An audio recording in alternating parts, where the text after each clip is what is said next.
Wait. Wait. Hello, everyone. Hello, hello. What's with my OBS bars? It looks like I'm speaking low. Maybe I should just speak up. Wait. Wait. Hello. Happy Friday. Happy Friday. It's the end of the week. It's raining pretty hard over here in Southern California.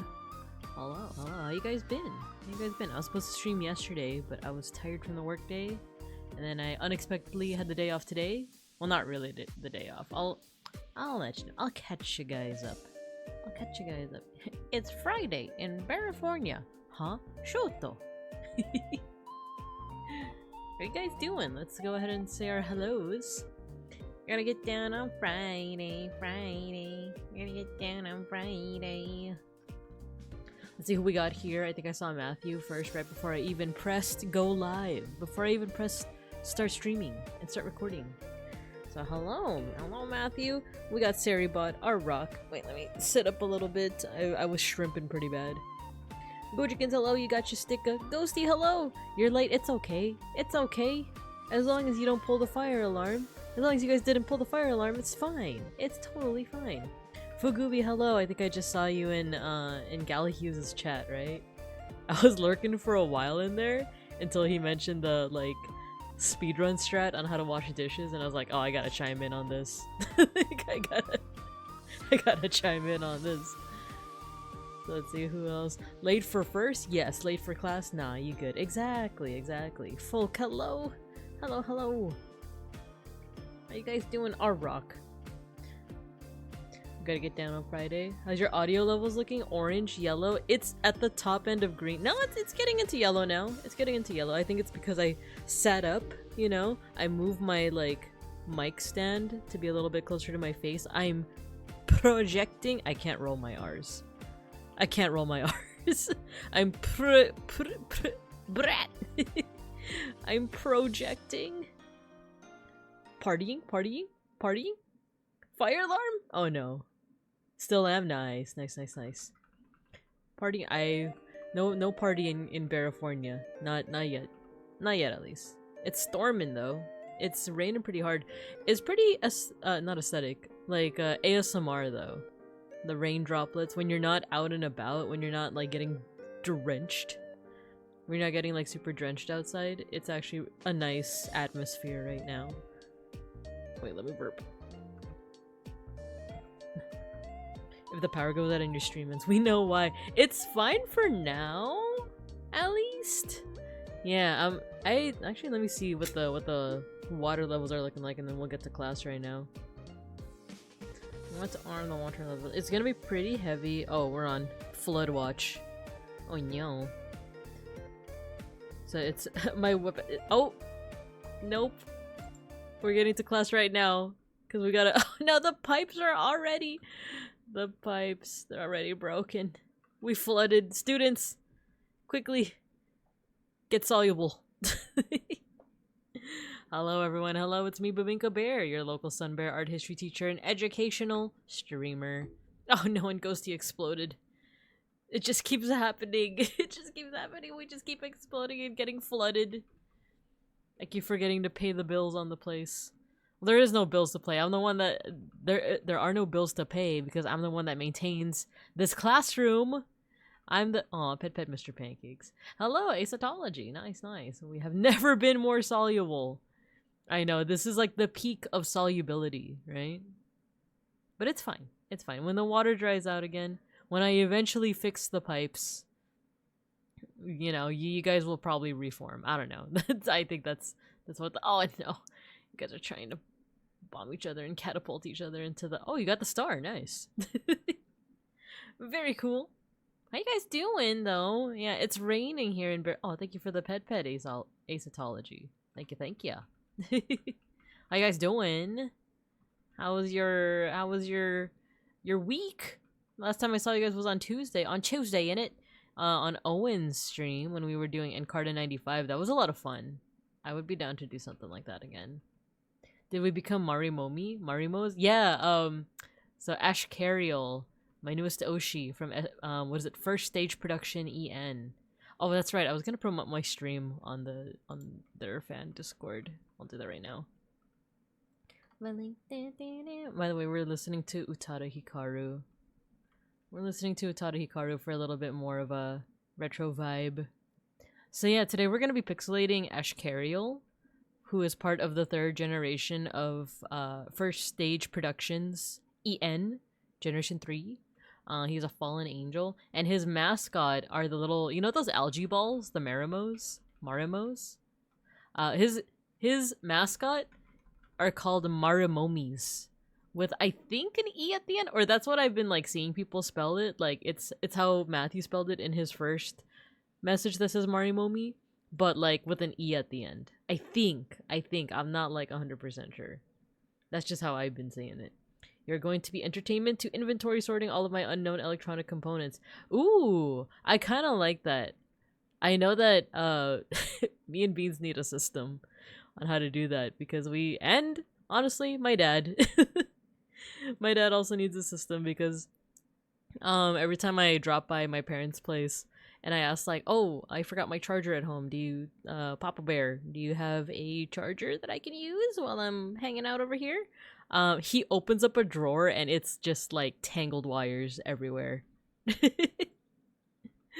It's just tangled wires everywhere. But he finds it though. It's like chaotic mess that he is well aware of. Like he knows how to navigate it, right? Oh man. But yeah, I've been trying to brainstorm too, like what's a good system for us too, because we got lots of wires, stuff that like there have been times where we've gotten rid of stuff and we end up like needing that wire later on. Like we try to minimize, we get rid of a wire and then it's like, oh, do you have the wire for this specific thing? And it's like, oh, I think we threw it out, and then we have to buy it again. So it's just like we need a way to organize it instead of at least it's not like my dad's thing where it is just like wires in a drawer, a tangled mess. But we need a system too. And then you're doing the first draft. I don't know if like it's okay if I talk about things in the open when it comes to your books, Ghosty, but I am excited. I'm just gonna say that. I'm excited. I'm so excited. This was the first CD you ever had. Ooh, this one, the Hikaru Utada one. I love the first song on this one, Sakura Drops. I heard it completely by chance when I was channel surfing. Like, by this point, I had already, you know, the trailers for Kingdom Hearts 1 were already, you know, like out and about, and you did hear the Simple and Clean song from Utada Hikaru. And then one time, I happened to be channel surfing, and there just so happened to, I don't even know what channel it was, but there was like a J-drama on TV. And this is before I had like really good cable. I had like not the basic cable that's just like, you know, channels 1 to like 20, but like the basic cable where it's like channels 1 to like 100, you know, like I had Cartoon Network, Nickelodeon, ABC Family, that kind of stuff. So like I was channel surfing and then there was just like a Japanese show, and the intro to the Japanese like J-drama was Sakura Drops. I'll play it for you guys. It's the first song in this album. I know it's a little, the sound isn't all there. There you go. This song was playing and I remember being like, that sounds like Utada Hikaru. And I looked it up on my, you know, AOL freaking internet connection, or maybe I was on MSN by this point. And then it was like, oh yeah, this is Utada Hikaru. And yeah, it was already after like Kingdom Hearts had like come out, so like people were familiar with her. And I remember even in high school, me and a couple of the other like Filipina bears in my high school, we were like obsessed with Utada Hikaru because her music is banging. Like, you know, I don't mean to say that she's like overrated or anything. Like, her music is legitimately like so good. And I think the fact that she is like both fluent in Japanese and English and like sang in both like Japanese and English was also like a very unique, like for us at the time. Oh, what is going on with my Spotify where it's sharing stuff that it doesn't need to be sharing? Let me fix that, and then I'll catch up on chat. I see you guys saying stuff. There you go. Okie dokie. Let's see. Ha ha ha. For components, I mean microcontrollers, I/O expanders, arcade buttons, prototyping boards, little boxes full. Ooh, very nice, very nice. But yeah, Ghosty, I'm so excited for book 2. I'm so excited. I was doing I'm like rereading parts. Oh, you know what? I'm not gonna say any other parts out loud, but but I'm excited. Hello, I am under the water. Please help me. Hello, Ractoony. Hello. It's okay. The Bebinkovs and the Bebatters, you guys over there on the floor, you guys are very soluble, so you guys are gonna be fine. And it was at this moment that we realized we don't know if Bebinka knows what soluble means. As you guys like melt away. You guys like all melt away in the water. It's like, guys, I don't think she knows what soluble means. You guys will be fine. It's fine. But yeah, today, what are we doing? Ghost was across the house for a moment, so I relay what you said, and she is making high-pitched noises. Yay! You guys should check out Ghosty's novel that is out right now. I need the information for like the one that's already out. But yeah. Inconceivable! Inconceivable. Oh, before I get started on anything, I have like bittersweet news. I'm like low-key kind of sad about it, even though like, okay, you guys know that like I've been like talking and complaining about the third cat that has joined our. Oh, thank you for shouting out Outermost Ghost, Matthew. Yeah. First of all, check out her streams. Second of all, check out her writing, her books, her novels. Do it. I'll give you guys extra credit. But yeah, so you know the third cat, Filka? The one that like occasionally on stream will like jump up on the a book report, you say. Yeah, exactly, a book report. I will assign you guys extra credit if you guys do a book report. Yeah, so the third cat, Filka, he's fine, but he went back to Beans' grandma. Because we were just kind of like long-term sitting for Beans' grandma. Because Filka was originally the grandma's cat. And then her dog and Filka didn't get along. So we were like kind of long-term cat sitting. Yeah, Jump Cat! Oh, that's such a good name for him too. So yeah, we were gonna like cat sit long-term Filka. We were like do it long-term. At least until like either the dog had passed away because it's like an elderly dog, or until like, you know, other situations arose.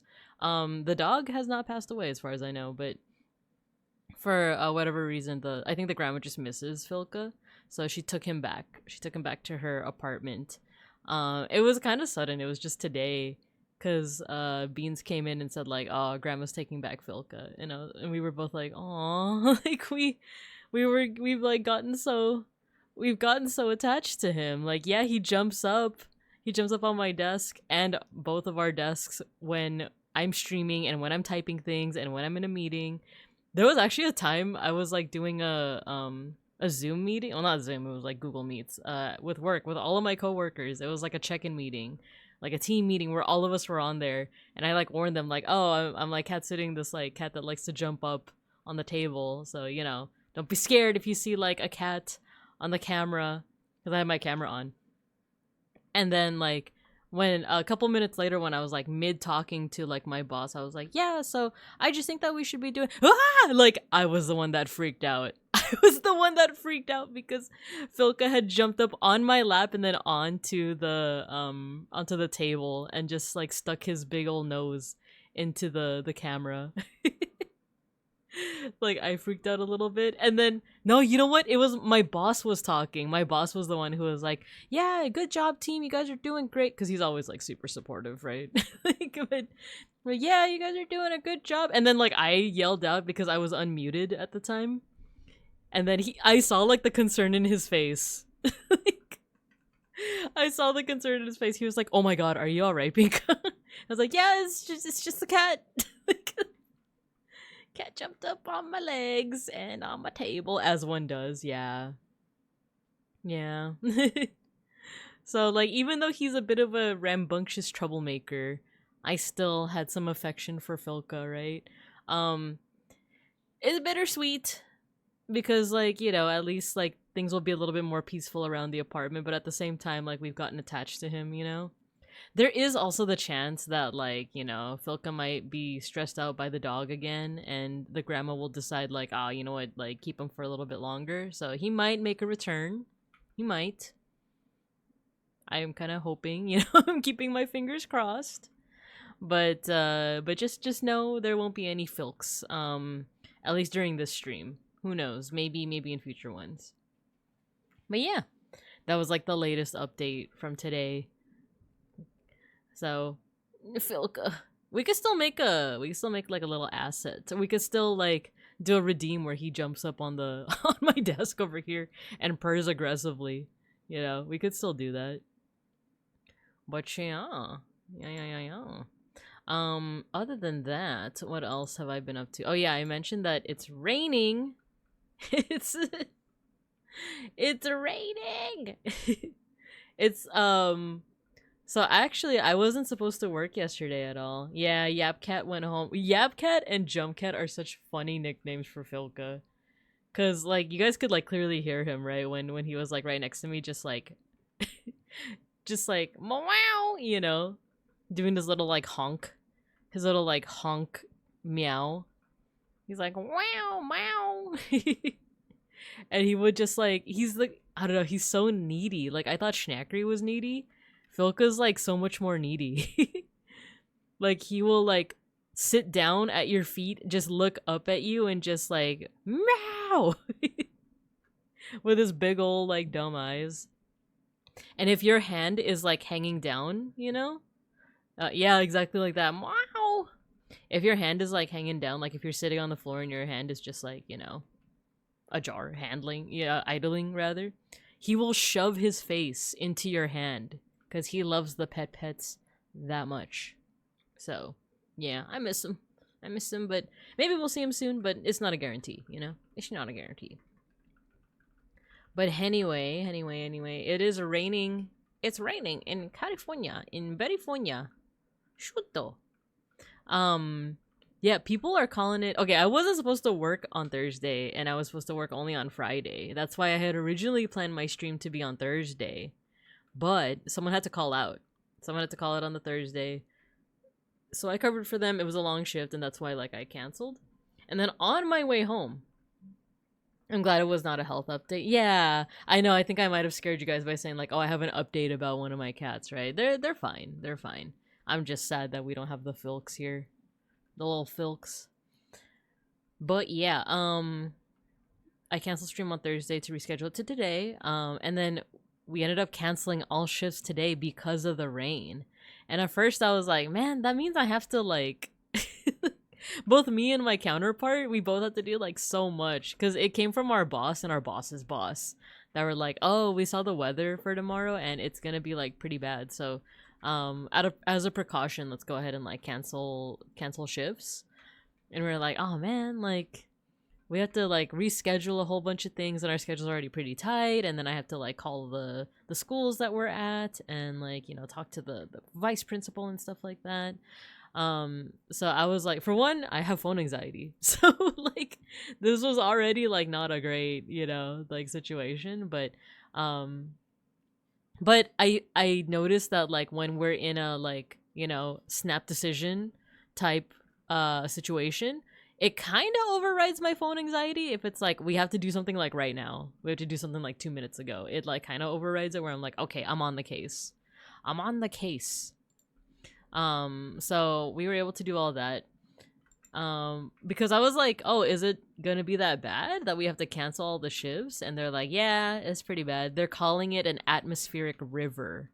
And I'm like, dang, a river? So I'm kind of glad that we did eventually just like cancel the shifts because like, yeah, it was raining pretty hard. it's gonna actually be raining until like next Tuesday. That's how heavy the rains are. Heavy rain, you know. Jason! Jason! Jason! Jason! Philka graduate. No! He didn't graduate. He's fine. He's fine. I just feel bad. I just feel bad because Philka was just what is it? He was just getting used to like our apartment, and now he has to get back. He has to get used again to the other apartment. They're keeping a full river up there, man. Technology. It's true. Pexicle, hello. Yeah, there's like a full river over here in California. There's yeah. Well, it is raining pretty hard. Bomb. No. But yeah, it's raining. It's pretty ASMR. I'm liking it. I'm liking that I don't have to go outside. Actually, I do have to go outside tomorrow. I do have to I have a family party because oh my god, we were supposed to have a family party on like the day of Thanksgiving, but I guess people were not available. So raining cats and dogs, I wish. Like little cats and dogs where they're just like, "Oh, everyone gets a free cat and dog." You took our fire alarm away? Aw, well, we don't gotta worry about no fires. Look at how flooded it is in here. Oh, not the mass bomb. Not the mass bomb. But yeah, it's raining. It's raining binks and bears out there. It's raining binks and bears. Not the explosion. No. I'm trying to, oh my god, what was it? What was the command where I can change your guys' size? Mass size random? Is that what it was? Nah, that's not what it was. It's okay. We don't have to do it. We don't have to do it right now. Yeah. With that, I'm down to keep on yapping. But the main thing for today is we're gonna be doing some pixel art. I think it is scale. Is it mass? Wait, mass? Scale? Random? It is! It is! Look at that. Some of you are tiny, haha. Wait, I think that's me. I think I'm the tiny one! No! No, why am I the tiny one? This is a travesty. Then who's the super humongous one? If you're a lurker, no worries, but... So small. No, don't bully me. Don't bully me. I'm the teacher. Diminutive teacher. Dang it. I'm diminutive at the doctor's office. I'm diminutive in the classroom. Attack Babinkabear. No! No. It's okay. We give you uppies. Oh, thank you. I mean, that's one heck of an uppie. Like, I just got launched off the screen. That's one heck of an uppie. No, don't attack me! Why are you attacking me? I'm just- oh, okay, we're regular size again. Wait, I want to see mass scale 7? Is that the biggest? Oh my god! If you Babinkups don't get your dang fluffs out of the screen... Oh, they've gone mad with power. This is terrible! This is terrible! If you Babinkups don't get your dang ears out of the art program, I swear. No, they're farting. If you all fart at the same time, we're gonna cut. Then we're really gonna need the fire alarm. It's gonna cause a gas explosion. No! Aw, jeez. Oh, hamburgers. Oh, cheeseburgers. This is not opportune. This is not great. Well, at least I'm still there. Oh, there we go. We're good now. We're good. Ah, you're too late. You're too late, Matthew. You're too late. Let's see. Okay, I feel like I should get started with some pixel arting. You guys can play with the controls though in the meantime. If you guys want me to set up a game for you. I feel like if I put on basketball though, I feel like that'll be distracting, won't it? May Shark, hello, hello, hello. We're gonna start pixelating my new Oshi, Ashkariel from FSP. Let's see. Maybe should I do the hair first? I should have done the hair off stream. Now that I think about it, I'm not the greatest at hair, but let's do the eyes first. Well, hello, hello. Mass 5? I think it's... Oh, yeah, I think you can actually do stuff. 5 what? 5. Wait, what am I doing? Why isn't it, it's not erasing? Oh, I see what I'm doing. Wait, if I do... Yeah. Nope. I do this. There we go.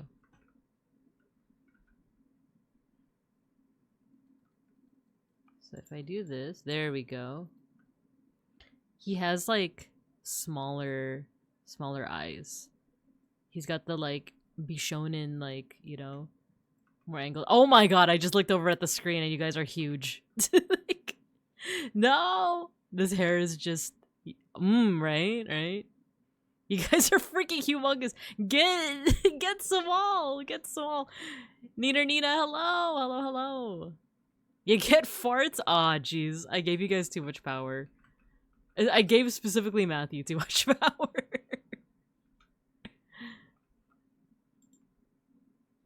I was like, this is Hiki. I didn't even see the screen. Yeah, it is. You know it.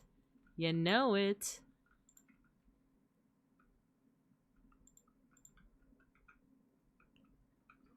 Let's see. I'll fight you, Matthew, in a Walmart parking lot. The farts aren't scaled to size. Maybe for the best. Though that is a funny mental image where you guys are just humongous. You're like towering over me and you try to fart and it's just like a meep. Is it bad that my Oshi and FSP is Onimaru? I actually don't know anyone like before Gen 3. I'm like a fake FSP fan. But you're free to educate me, to edumacate me. Which one is Onimaru? Is he the second gen? The second wave, I guess? The second generation? Let's make this a little lighter. This will be the eye white. And then let's actually put like a little bit of a darker color. There you go. I'm the comic relief. The Thonka.png. I only knew Gale because of his collabs with the other boys. Yeah. Yeah, Gale and Roscoe. Yeah, that's same. I'm actually not super like well versed in FSP stuff at all. Wait, maybe we even do this. Like super narrow eyes, right? Nah. We'll just do this.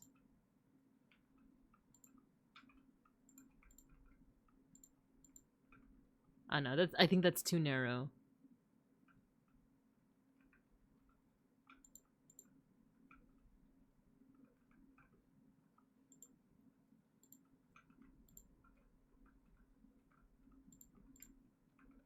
There we go. We'll do that for now.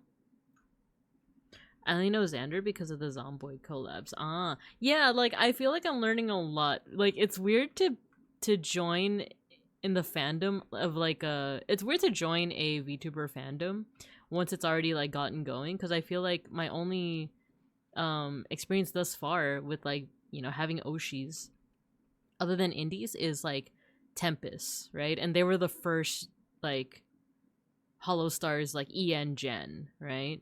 There was already like Hollow Stars JP, but they were the first like EN generation. So you know, we were there since like essentially the beginning. But with FSP, I'm coming in during like the 3rd generation, so I don't know too much about like the first 2 gens. I know they exist, right? I know about yeah, Xander Netherbrand, is that his name? And then Roscoe Graves, Gale Galleon, there's like the vampire guy, right? Lucien? Like I know Taco like likes that one, right? They were the first male VTubers ever. Or like the first like popular male or like popular corpo male VTubers. Was it Niji Sanji? I feel like they started first, right? Or I don't know. Once again, I don't know too much. But also I know you're being silly. I know you're being silly too, but also it's just more for like my info, cuz I kind of forgot the timeline. Let's see. Ash is kind of pale, but also his skin is closer to pink than it is to orange. So I think we can fill in. He's naked. How dare.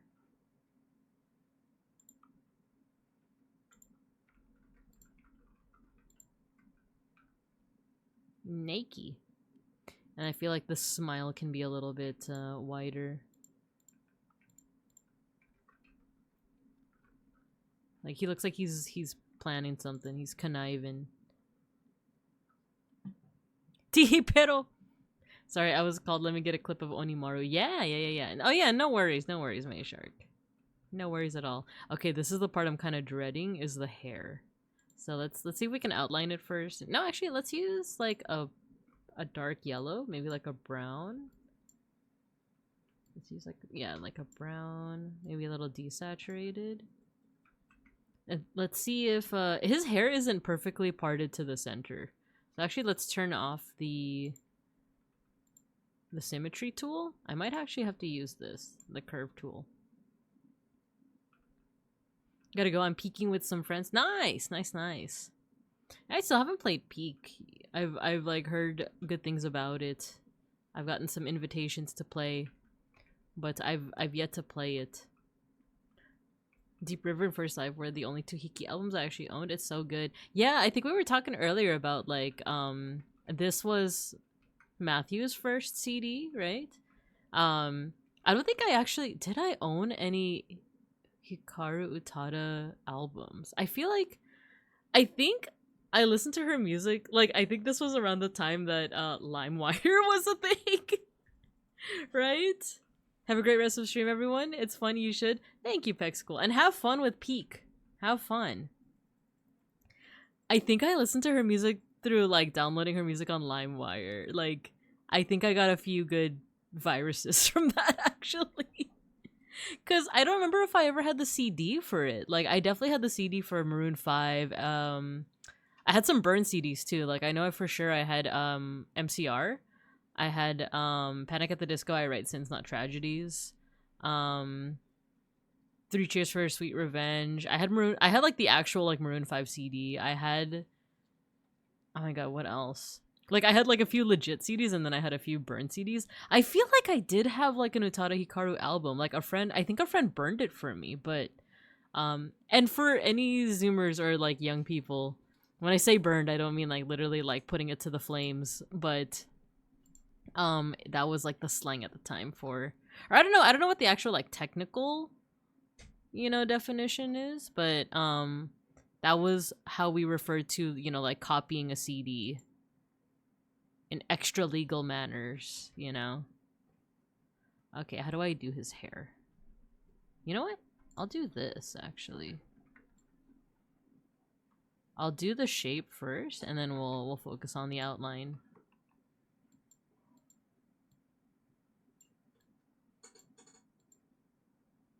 We had a project in high school for our home econ class, all-girls school in the PH, where we had to do some runway modeling and do a video of it. Somehow my group forgot to bring runway music, but I had the First Love CD with me, so we walked on a runway to Automatic on repeat. That's so good. That sounds so awesome. Good job. That sounds so cool, too. Also, it's funny, I'm like looking at the screen and I'm seeing that like when I pixelate, my eyes are doing funny things. Found the link. Do I post it here on Discord? Post it on Discord, because we can't, even if I allow links in chat, it won't actually, like, I don't know, it doesn't actually allow for links. But thank you for asking beforehand. Yeah, you know what, maybe I will use the curve tool. So his hair goes a little bit more down like this. Thank you, Matthew. Yeah, that's where the... Well, I think... May, you're already in the Discord, aren't you? Or I could be wrong. I actually don't know. You can also... Yeah, you can also DM it. If you so please.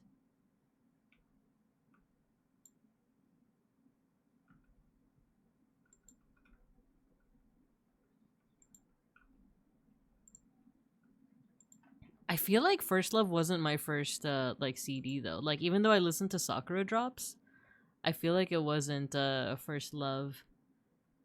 2 years. Oh my god. Yeah, it's been about 2 years. Cuz I first started my affiliate anniversary is my birthday from from 2 years ago. That's crazy to think about.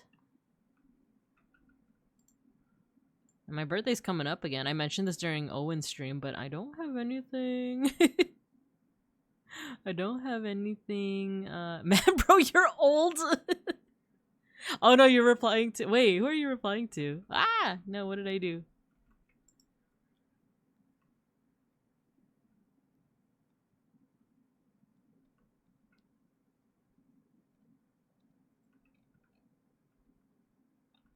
Oh, Ghosty said, my first CD was Weird Al's Running with Scissors. I wish I listened to more of, well, I say that as if he's dead, but like, I wish I listened to more of Weird Al's stuff.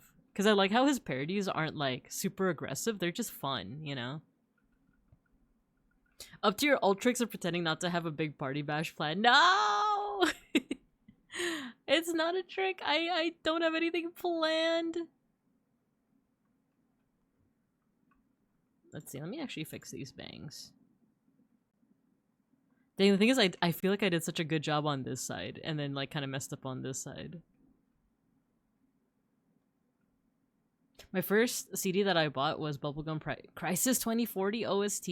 I never watched it, but I've definitely heard of it. It's one of those things that like, when you go to like the Hollywood Video or the Blockbuster, and like, it wasn't really a Blockbuster. I feel like it was more of like the mom and pop video rental stores that I would go to as a kid. Like my mom would take me. And like they had, you know, like all the Disney classics and all the non-Disney classics, like the your Don Bluths, right? But I do remember seeing like some animated films like Bubblegum Crisis.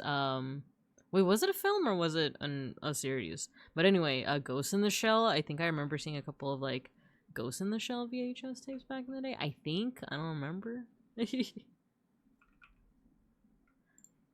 And then I'm trying to remember like what other CDs I had. And then to respond to what Nina said, I am in fact the olge. I am in fact of the millennial variety. Spoiler, I never watched it either. I don't know why I bought it. I thought the hard suits were neat. Yeah, you know, I think that's totally valid. I still haven't watched it. Growing up, there was a video rental store near my house that had a whole bunch of totally legit anime VHSs. Yo, same.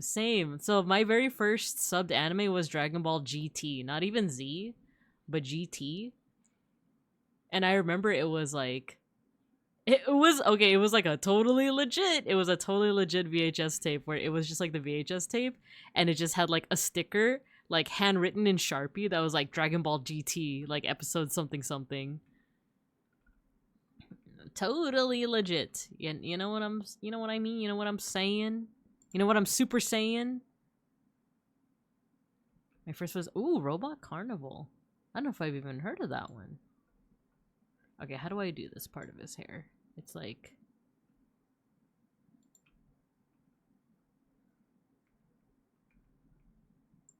okay, this part of his hair is kind of hard. Let me do this part first because it's a little easier because it actually like comes out like here.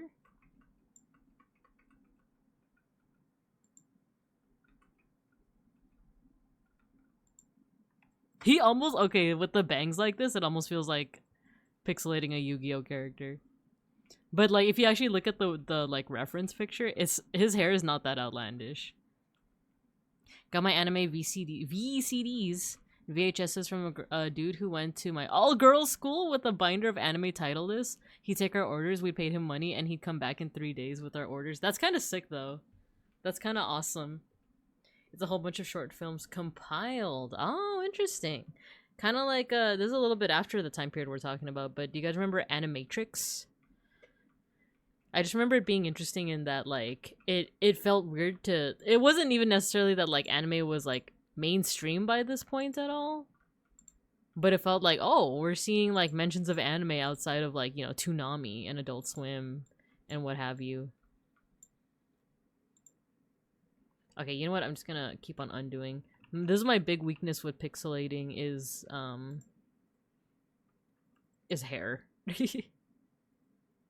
I remember Animatrix, yeah.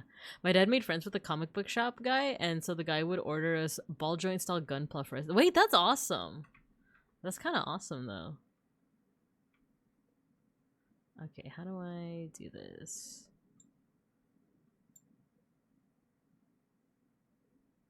I think we'll just do it nice and simple. Simple and clean even, like this. Ooh, I sat on my leg and now it's numb. Oh no! Oh no! Yo, Mr. Rage, what up? Dude, the Animatrix was amazing for the time and even now. Yeah! I still remember the art style, because, like, the art style, I think, for at least one of the films was done by, No, wait, maybe I'm misremembering. Okay, do you guys remember in Kill Bill, when it went over Lucy Liu's character and her, like, origin story, and how it was animated, right? That artist also worked on the Linkin Park, I think, Faint music video? And I want to say the animator also worked on Animatrix, but I'm not 100% sure about that. But I just remember, like, those two... Yeah, I was cross-legged on the chair. Breaking the Habit. Yeah, it was Breaking the Habit. Yeah. It was Breaking the Habit. It wasn't Faint. Yeah. I'm breaking the habit tonight. And then you see, like, the animation of, like, the lead singer just, like, screaming. You know? That one was so sick. Yeah, cross-legged on the chair. You know me, I'm Filipina. It's really hard for me to, like, unless I'm at the office, it's really hard for me to sit with both my legs on the floor, like, touching the floor. Like, either both my feet are on the chair or one of my feet is, like, or, like, you know, my legs are, like, up, you know? Wait, let me scroll up. Get a separate binder for R18 titles. Oh, man. I remember my experience with that. This is also how my dad got the Akira manga that he read to me as a bedtime story. That's an intense bedtime story. I was a huge Linkin Park fan during the time. Now sitting cross-legged, still in the office. Bahala na, bahala na. It's true, it's true. Now, I don't know if I can get away with it at the office, though. Especially with, like, well, no, it's not like anyone's even judgmental at the office I'm at. But I feel more comfy doing it if I'm wearing shorts or if I'm, like, right now I'm wearing, like, jammy jams, you know? I'm wearing my pajamas, my bananas in pajamas. Yeah, I do remember, like, that funky art style. The funky art style of, the Animatrix, the Breaking the Habit music video. I'm alert, gotta make progress. No worries, Ghosty. I appreciate you as always. But yeah, when you guys mention like R18 stuff, I know we don't usually touch on those topics here in class. It's not class appropriate, right? But I do remember one time. Are you guys familiar with Ninja Scroll? Like, do you guys know something by the name of Ninja Scroll? Because it wasn't me who checked it out. It wasn't me or my dad, you know, that you know, wanted to take a little foray into that type of stuff. Nice try, Fed. R18, what's that? Oh, like 18 plus stuff, you know. The hanky panky, the sussy-wussy, you know. Take care, Ghosty. Yeah, take care, Ghosty. You know, like when you go on to the video rental store and then there's the section, like especially if it's like the mom and pop video rental store. And then there's the area that's like sectioned off with the beads. You know, it's that area. So, the first time I saw anything that was like kind of sussy-wussy in that way was, I'm just now noticing there's a spider web on on something behind my monitor. Anyway, Lamau the beads, the infamous. Oh, I didn't even check that one out. I didn't even check that one out. No, the one was Ninja Scroll. It's this anime that like I didn't realize like had so much like sexual stuff, but then again like I wasn't, you know, I didn't quite know anime's game back then. But I remember one time I was occasionally, so I have a lot of cousins, you know, Filipino family. I have a lot of cousins, and some of the older ones who like grew up in the Philippines but like came to Los Bincos either on vacation or to like start a new life here. when they first came in, when they first started living here in the US, they would live at my grandma's place for a while. Before they like settled down, they got like their own place, their own apartment, etc., etc. And my dad would also take me to my grandma's place a lot to just hang out, you know, so that I could just hang out with grandma. So that means, you know, sometimes I cross paths with some of my cousins, and many of which who were older than me. So there was this one time, I think I was like sleeping over at my grandma's place, and my cousin, I think he assumed that I fell asleep because we were both like in the same room, and he was like a little bit older than me. So he assumed that I fell asleep, and he turned on an anime. He put in like a VHS tape of Ninja Scroll, and I remember like I would like peek my eyes open and like see what he was watching, and I would just be like, what the frick? Like, why is that snake coming out of... Anyway, a Christian-friendly anime. A hyper-violent and quite sexual scroll, that is. Yeah. I would like peek my eyes open and just be like, what is that? What is that?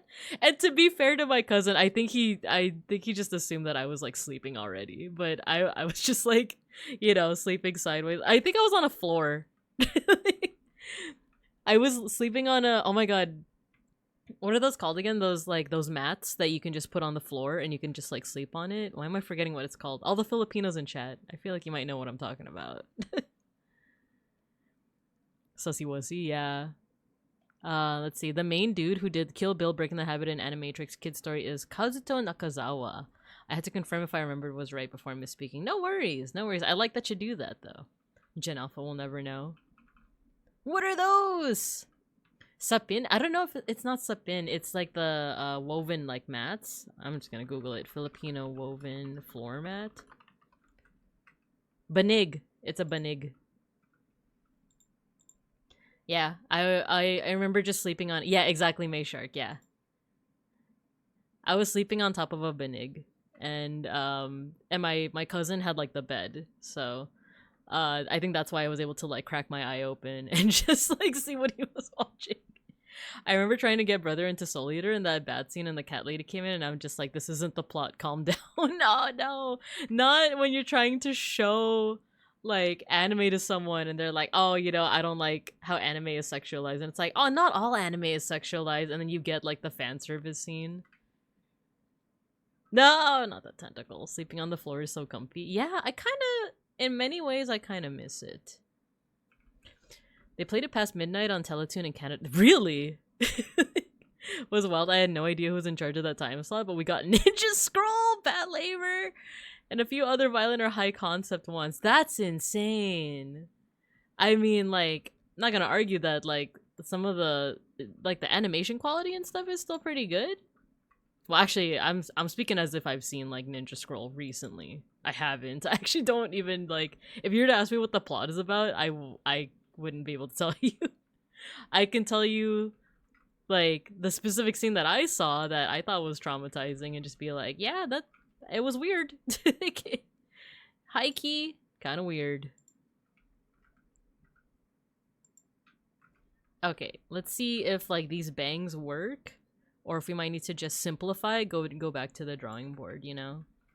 You know what? Actually, we're just gonna do two of those little, like, bang pieces, and then we're gonna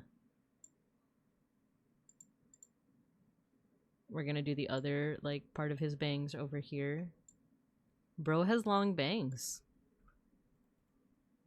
What can I say?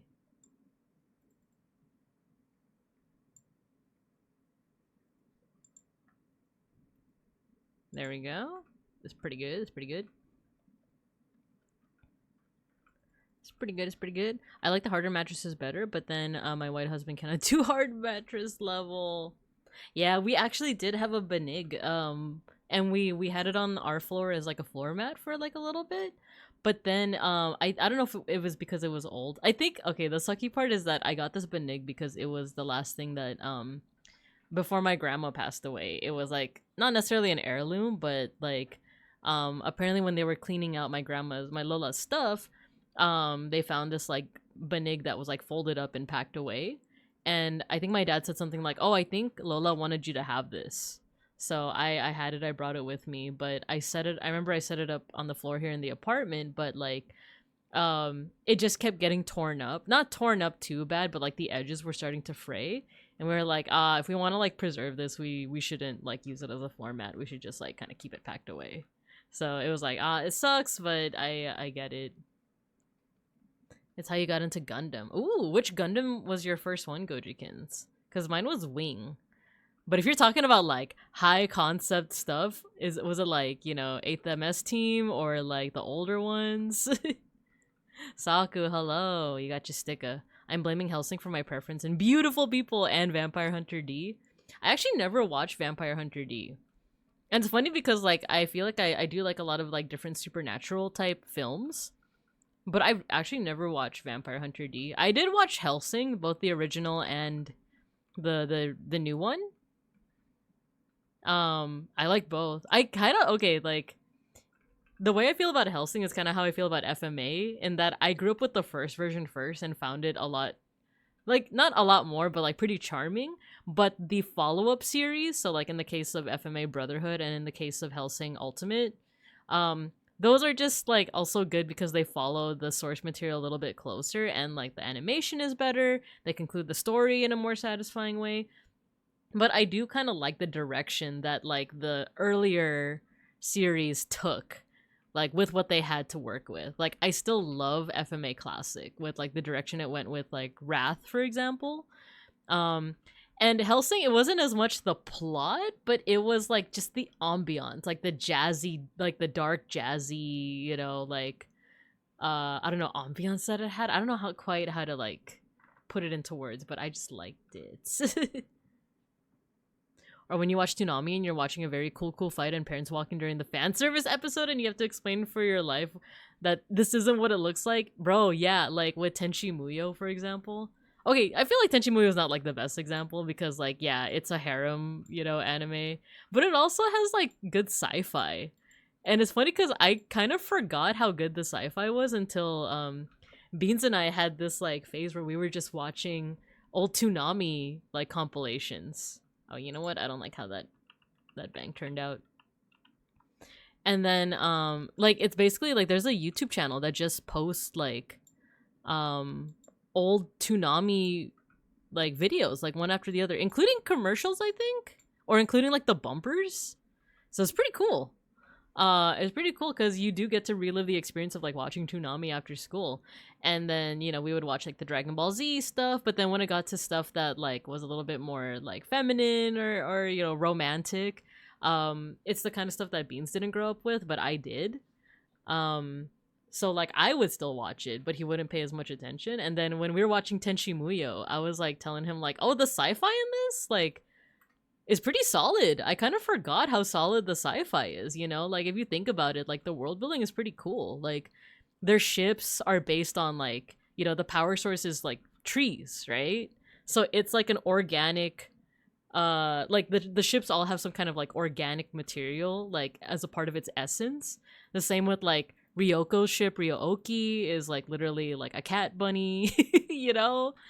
And then like the swords, and then the whole thing with like Tenchi's grandfather. And I don't know, I just thought that like the world building and the aesthetic were very unique, and I thought it was pretty well done, and I kind of forgot about that until it like came up again, you know?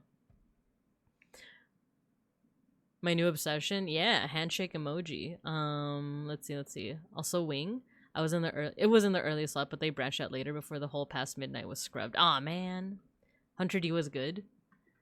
I mean, we can watch Vampire Hunter D. I'd be down. Vampires, how do we feel about Castlevania? Because Dracula's cool as fuck. As frick! Oh no, I didn't mean to swear. As frick, but my boy Isaac stole the show from me. I actually really like the Netflix Castlevania series, like a lot. I really like it.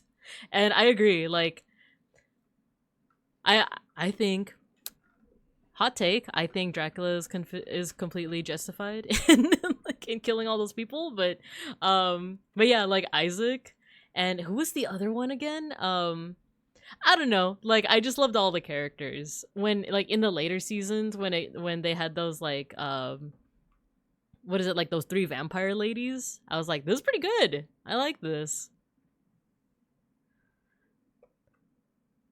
Well, let's see. Yeah, no, I liked it. But have you watched Nocturne though? I really like Nocturne as well. I feel like it gets a lot of flack, but I also like Nocturne, especially with how it portrays like Hodu Vodou like religion as well. It's not like villainizing voodoo, you know, as like a lot of other series do. I'm gonna snooze that ad break because I feel like we're on a roll with the apps.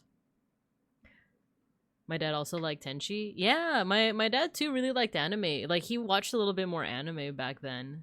He even watched Digimon with me. He watched Digimon Tamers, and I remember even he was like, "Oh, this is kind of dark for like a kid show." Tenchi 100% harem, but it was entertaining and made me want more lore. Yeah, like 100%.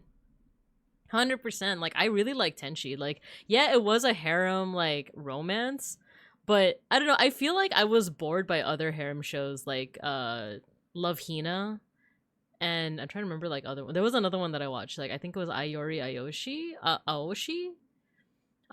That it was I was bored of it because it was just straight romance. Actually, Love Hina was more comedy with a little bit of supernatural sprinkled in. But like I like Tenchi Muyo more because of like the sci-fi like world building. And each of the characters was like really well fleshed out too. My cousin stealing my American Tenchi Muyo graphic novel, because before manga in the US it was released as single issue American comic style. Oh, interesting. He saw that full frontal nude of Ryoko, ran to his parents to show them. Oh no, dude. Oh no. I was okay, so when it comes to like parents walking in at the wrong time, I was thinking about the bathhouse scene, or like the hot spring scene in Tenchi Muyo. I forgot if it was like the OVA or like which version of Tenchi Muyo, but I didn't realize that they censored bathing suits on all of the girls in that episode. And then when you watch it in retrospect now, it's like very obvious that like they Photoshop like bathing suits on top of all of them. Who remembers Kiss Him Not Me and wanting more seasons? Like, please give me more. Is that the one about like a Fujoshi? I've heard of it, but I've never actually checked it out. Language? No, but I'm gonna give it a shot. I've not yet watched Castlevania. I really like Castlevania. Like I really like it. Was the hot springs. Yes, the freaking hot springs Tenchi Muyo episode. Because like for those who don't know, in the original anime they were fully nude.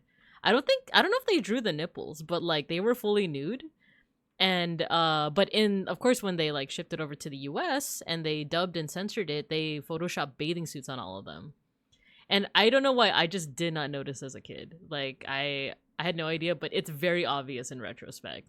You know, it's kind of like with the Pokemon censorship where it's like, oh no, that like they photoshopped a sandwich over like an onigiri at one point, and they call it like donuts. You know, which I did actually see a video saying that like the Japanese like creators of Pokemon did not mind that at all. They liked the fact that it was getting localized, that they were like making it more relatable to American audiences. Like the Japanese team was like completely okay with that. And like there's an argument for like, you know, localization does help a little bit, like with like think less of it as censoring Japanese culture and more of it like making it a little bit more I guess generalized for general audiences. I do get the argument that it is like censoring like a bit of like the culture as well, but I don't know. It was a pretty convincing video essay that I saw. Love Hina loved the manga but didn't like the anime. So I also have like a personal bias with Love Hina in that I've mentioned this person here and there on the channel, but when I was in middle school, there was a person who like had like a, oh my god, it's simple and clean. God, the beginning is like a jump scare. The beginning of the song is like low-key a jump scare. But like nowadays it's more of like a nostalgia jump scare. It's like, oh my god, Kingdom Hearts. Kingdom Hearts is light. So I have a personal thing with Love Hina in that in middle school there was this guy who like had a pretty heavy crush on me, and I didn't feel the same way about him. But I, you know, being the people-pleasing, like non-confrontational little like middle school Filipina that I was, I never told him off. I never, you know, I kind of just like bared with it. I was like, okay, I guess he's just like, you know, orbiting me now. not much I could do about it, you know? Even though technically there was, but like, you know, when you're in middle school and that's your first time experiencing that, yeah, like it's hard to know what to do. So I kind of just like bared with it. But he would also like recommend me different anime, and everything that he recommended me, I ended up just like not really checking out or not being into because it was him that recommended it. So even if they're like good series, I just already have like a personal bias against them. So Love Hina was one. And it was because like he compared me to a character, but I can't even remember like which character it was. Because I think to him he like wanted to self-insert himself as like the main character and me as like one of like his love interests. You know? He did this a bit. And I'm sure he's I don't know, I haven't been in contact with him for a while, but I hope he's changed since then, but that's why like I have like a personal thing when it comes to like Love Hina and unfortunately Macross and a couple other things. But we have an ad break coming soon and I ran out of snoozes, so I have to put you guys over in recess. But I will catch up on chat. I see that you guys are yapping. I'm enjoying it. I'll catch up soon. Okay? Okay. And actually, let me put you in the cup corner so you can also enjoy the simple and clean. What is going on with my Spotify? It's showing like all the deets. Alright, let me fix that while the ad break happens. Okay, technically this isn't simple and clean. This is Hikari, but next up is simple and clean.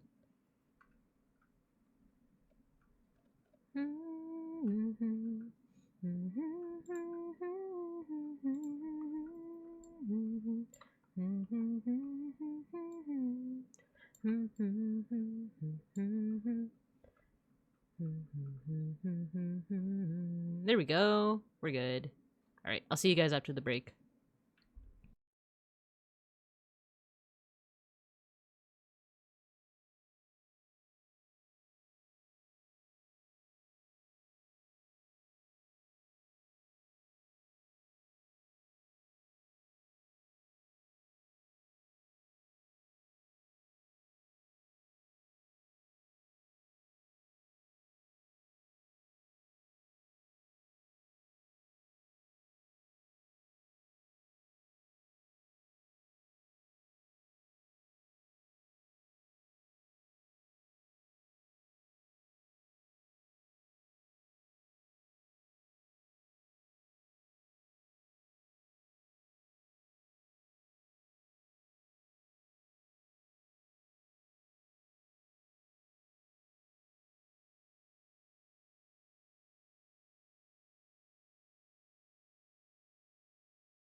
Okay, we're back. We're back. I was doing a little bit of pixelating off screen, but let me go back to the classroom. We'll catch up on chat. I know that Nina had already signed off for the night. There we go. We added a little bit more hair to Ash. But let's catch up because I saw Owen. Hello, hello. No nipples, but it was an OVA in the 90s, so it was a little spicy. Yeah, that's what I remember too. That was like kind of strange with the airing of Tenshi Muyo is that you know, they did like the OVA and then like the show, right? They did like multiple like the different like I guess continuities of Tenshi Muyo. And I think the last one was like Tenshi in Tokyo. Or at least the last one that I remember them showing. At least back in that era. But I remember like I don't know if they ever explained that to us because I remember it's like, oh, like new episode of Tenshi Muyo, why is it like the beginning again but slightly different? Why is Tenshi acting like he's never met Ayeka and Ryoko and Washu and Sasami and who were the other ones? Mihoshi and oh my god, what was Mihoshi's partner's name again? The like cop partner? And I'm sure I'm forgetting other people, but yeah, like I remember being confused, like what is this another like version of the show? Like I just don't know if they actually ever explained that like, oh, this is just a different continuity. Like I think you just had to like get it from context, right? I want to read the follow-up manga because I remember reading that the author didn't want to do more harem. He wanted to do a shonen manga, so it kind of started as a harem, but then he started adding more shonen epic fight scenes. Is that he did another series that I never checked out. It's the magical one, right? Like it's like a magic teacher, but wasn't that also like a harem? I know Nina already left, but I don't know if anyone else can answer on behalf. No nip nops in the manga either, as far as I know. Brock, I love these powdered donuts. Lavina was mid. Yeah. That's why, like, part of me was like, is this my bias speaking, or was it actually kind of mid, you know? Because, there were certain things that I remember about the plot. There was the, I can't even remember their names anymore. Because you guys were mentioning Naru. Naru was, like, the main girl, right? And then there was it Mitsumi? Like, the sleepy girl? That for a moment, like, because the whole thing is like, oh, Keitaro made a promise with someone in his childhood to marry them, and we don't know if it's Naru, even though, like, I feel like it's, like, obviously Naru. But then for a while, it's like, oh, but is it Mutsumi, or whatever her name is, like, Sleepy Girl, you know? And then there was the, like, little sister figure, there's, like, the girl with the darker skin tone that like had intentionally like you know, ambiguous ancestry, but there was a weird thing where like, what is it, like on a full moon or like on a certain night or something, she transformed into like an older version of herself. Am I like remembering that properly? You know, like it was something weird like that. And then there was like the swordswoman, there was like the fox-eyed girl, I feel like it's very telling that I remember all the characters' names in Tenshi Muyo except for Mihoshi's partner, but like I cannot remember the life of me the name of the Love Hina characters. It's the chubby girl that ships classmates, and one day anime character she loves dies, loses weight like crazy from it, and comes back like a pretty girl. But now those boys she ships like her, and she wants them to be together with each other. Ah, yeah, I think I've heard of that one before. It'll always be Hikari for me. I heard that the first before Simple and Clean and Kingdom Hearts. Oh, makes sense. Makes sense. Tenchi Muyo was so good. Need a rewatch. I'm down for that. The main girl Naru. Yeah, Naru Sagawa. Which in retrospect, what a funny name. That'd be like if my name was like Binka Binkanov, you know. Hanel, hello. Yo, found my unused Digivice in one of the component boxes. That's so sick. Feel free to, if you want to share a picture in the Discord. I'd be super down to see it. Is it like the season 1 one, or is it like the V-Pet one? I'm curious. Hiya teacher, long time no see. Yeah, glad to see ya. We're pixelating my newest VTuber Oshi, but we're also chatting about old anime. They explained it on Toonami website because I wrote them an email about being horribly confused. Man, you're pretty good on that because I did not have the courage to write emails until I think I had a corporate job or something. Or no, I wrote emails, but I remember like not before high school. Like, yeah, Love Hina was mid. You're thinking of Negima, the one with the kid teacher who's a wizard. Yeah, that's exactly the one. But I didn't check it out for the same reason of like why I'm like biased against Love Hina. Only reason I watched it is because it was like the second or third. Ah, okay. Third anime that you ever watched. I see. Saku big Negima fan. Ah, okay. The music's all bangers. Kiyomi? Yeah, the boy. The boy. Yeah, I don't remember the names of like any of the characters anymore from Love Hina. I do remember that I liked the fox-eyed girl, if that's what we're calling her. Like, because like I think even back then I was like I like more mature, like my taste in gals and gal pals in anime is like the more mature ones. But wasn't her character like it wasn't just mature, she was also like she's like a fox, you know? She's like a little teehee. Hee hee. You know? Trying to remember who else. There was like the swordswoman girl.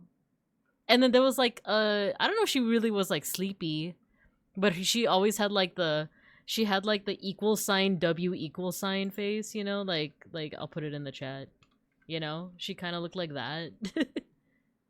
Love Hina guy made Negima because he was tired of harem, but his publisher forced him to make harem. Later, he made a sequel starring Negi's kid that nobody cared about. That's tragic. That's so I feel so bad for the guy. Mitsune, yeah, because it sounded like Kitsune, right? Mitsune. Kind of remember that. Right. And then I think the girl was Mutsumi. I'm going to check it out now. Mutsumi. Love Hina. Yeah, Mutsumi Otohime. Otohime. Sequel was pretty alright. Oh, okay. Oh yeah, she had the big eyebrows. That was like one of her thingies. Okay, so I'm on the wiki right now. Oh my god, freaking fandom.com with their freaking ads. Where is my super suit? Where is my browser so I can show you what I'm looking at? There we go. Make this a little bit bigger. So there's Keitaro, Naru, kind of remember her. Wow, Pretai. And then Mutsumi, I kind of remember. Fox-eyed girl, I remember. Is there gonna be like? Oh wow, he was okay. His designs are actually like pretty cool looking. Or maybe I'm just a fan of like the pencil work. There you go, Mitsune Kono. Kaola Su. This was the one that was like, oh my god, dude. There you go. Oh my god, is this Inuyasha? Like the song? It is. It's Namie Amuro. Speaking of old anime, let's see if there's like an Inuyasha playlist. Cause, you know, I want to change the world.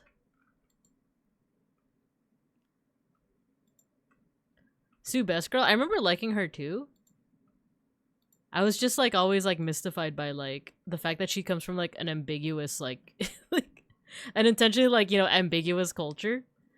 Liking to keep her origins a secret, it was initially thought that she was from India or Australia. However, it was later revealed she's a princess from the kingdom of Momol. Cause it's like, yeah, she has the bindi, right? She has like the bindi on her forehead. But then it's like she also has like some Southeast Asian, you know, Pacific Islander kind of like flavors in there, you know? With you, I'll be with you.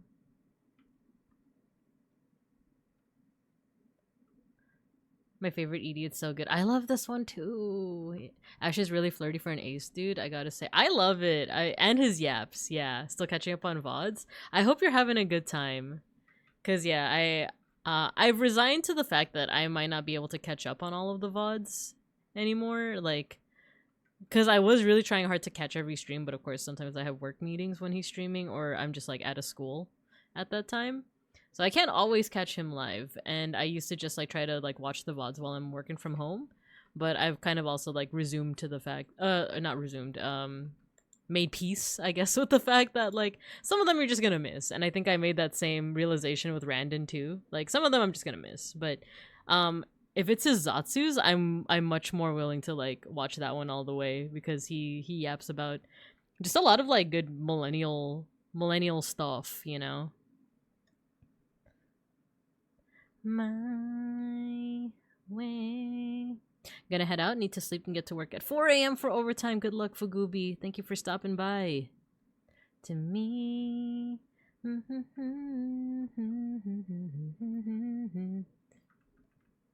me go back to ASEPRITE. Let's resume the pixelating. Actually, what is this? I'm not used to the flirting. Makes me doki doki. Yeah, I like... It's funny because I've said this a lot on Ashcord, but like I'm not folding at all because I don't know, like is it weird to say like I got beans, I'm good, you know? Like I feel like that kind of flirty stuff doesn't work on me as much, but it's the shipping stuff that gets me like, you know, fire eyes, fired up, where I'm like, yeah, I want to hear more, you know? Like it's like me with 2 Barbie dolls and making them kiss, you know? Like that's the stuff that makes me like, yeah, I want more of that. Like, but when he's like flirting and he's doing the like, oh, you're all such good Marimomis, I'm like, oh, that's cute. I enjoy it because you can hear in his voice how much he's enjoying it, right? Like I don't know, it like tickles a certain spot in my brain, not because I find it attractive, but because it's like, ah, he's having fun. I like that, you know? It's like a it's like a, you know, like, ah, you're having a good time. I'm glad that you're having a good time. It's kind of like when you're watching like Randon and you can tell that he's like having a blast, you know? It's like, ah, you're enjoying this. That's good. What is this link that you put in the chat, Matthew?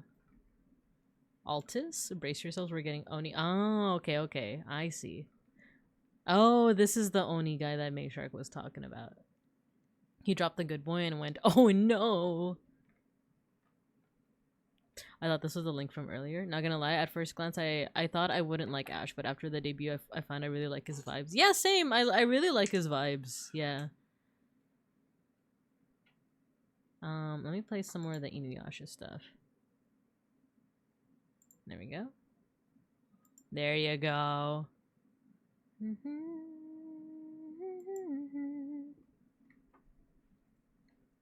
Dianoric, hello. Welcome. The flirty stuff kind of turns me off. And, you know, that's fair, you know. Because that is for a specific audience, you know.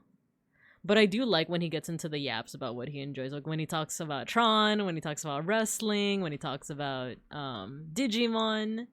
I think I just like it a lot when he talks about stuff that he's very, very obviously into, you know? That's the kind of passion that I like when I listen to Randon as well. Like, I just love it when, like, you can feel how much they enjoy the topic they're talking about. Okay, how do I do his bangs?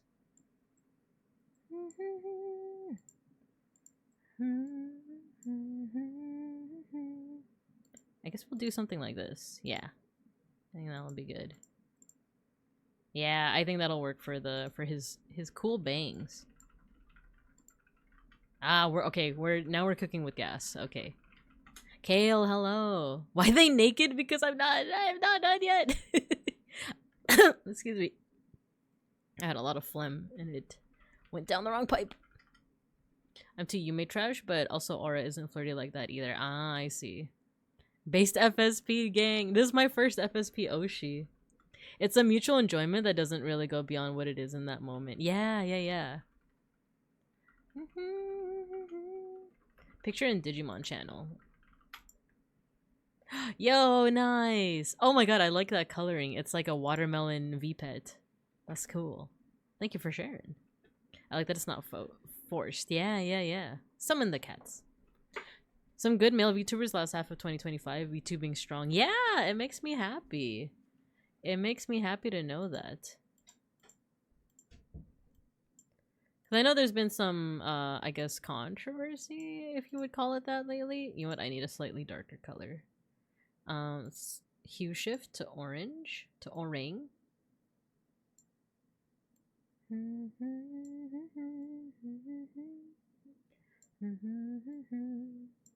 Maybe that's a good shading color. Yeah, that's decent, and it doesn't mix in too much with the skin. Nah, actually, we're not gonna do that. Pet the cats. But yeah, I've been really enjoying just listening to Ash, listening to his yaps. There is also something to be said about being part of a new fandom. Because it's like, I don't know, it's almost like, you know, getting a new job, or like meeting, in my case, I guess it's also like, there are times where I've like joined new Filipino orgs after already having been part of a Filipino org. And it's strange in that, like, you see people that remind you of people from your old organization, or like in the case of like if you have like a new job, it feels like you see some similar archetypes across your life, you know, like oh, this place's like funny guy, you know, like, or let's say that you join a new like VTuber you know, fan base, and it's like, oh, this person reminds me of Binka, this person reminds me of Owen, this person reminds me of Matthew, but it's like the Ash Carriel, you know, it's the Marimomi version of them, you know. And like, it's just interesting to like be back in that space where like, yeah, you kind of do have to like not advertise yourself, but like you're presenting almost a new version of yourself to these folks, and they're presenting probably a new version of themselves to you. And it's just interesting to think about, if you know, if that makes any sense at all. Oh yeah, I've been ishing up the Sklimbo Discord with my catboy nonsense since day one. Love it. I'm sure I'll fall off in a week.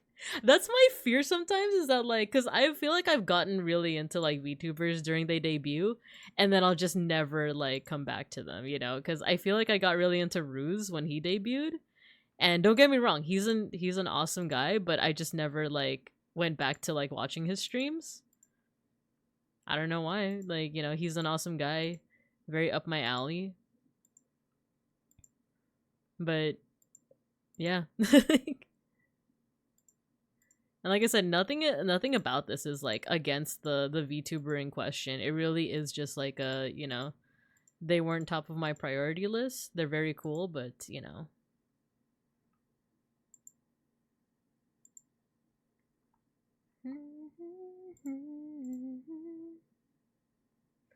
Sometimes the community just sucks. I wasn't gonna say it, but yeah, and this isn't, like I said, this doesn't have anything to do with any VTubers that I've mentioned. Like, I'm sure the Ruse, the Rusaders are pretty awesome from what I've seen. But there are other VTubers that like I've been interested in joining the community, and then I've just been like, okay, I'm not down for this, you know? This is the grounds lore keeper. This is the group's Hux. There's always a Hux. There's always someone just extremely edible, right? I mean, adorable.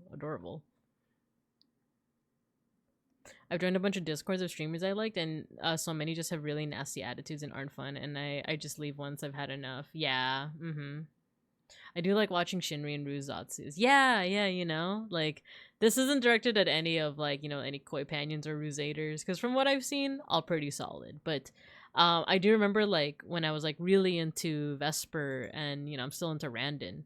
But I remember trying to get into, like, I don't remember which VTuber it was that I tried to get into. I joined the Discord for their fandom, and my first thought was, like, I'm too old for this.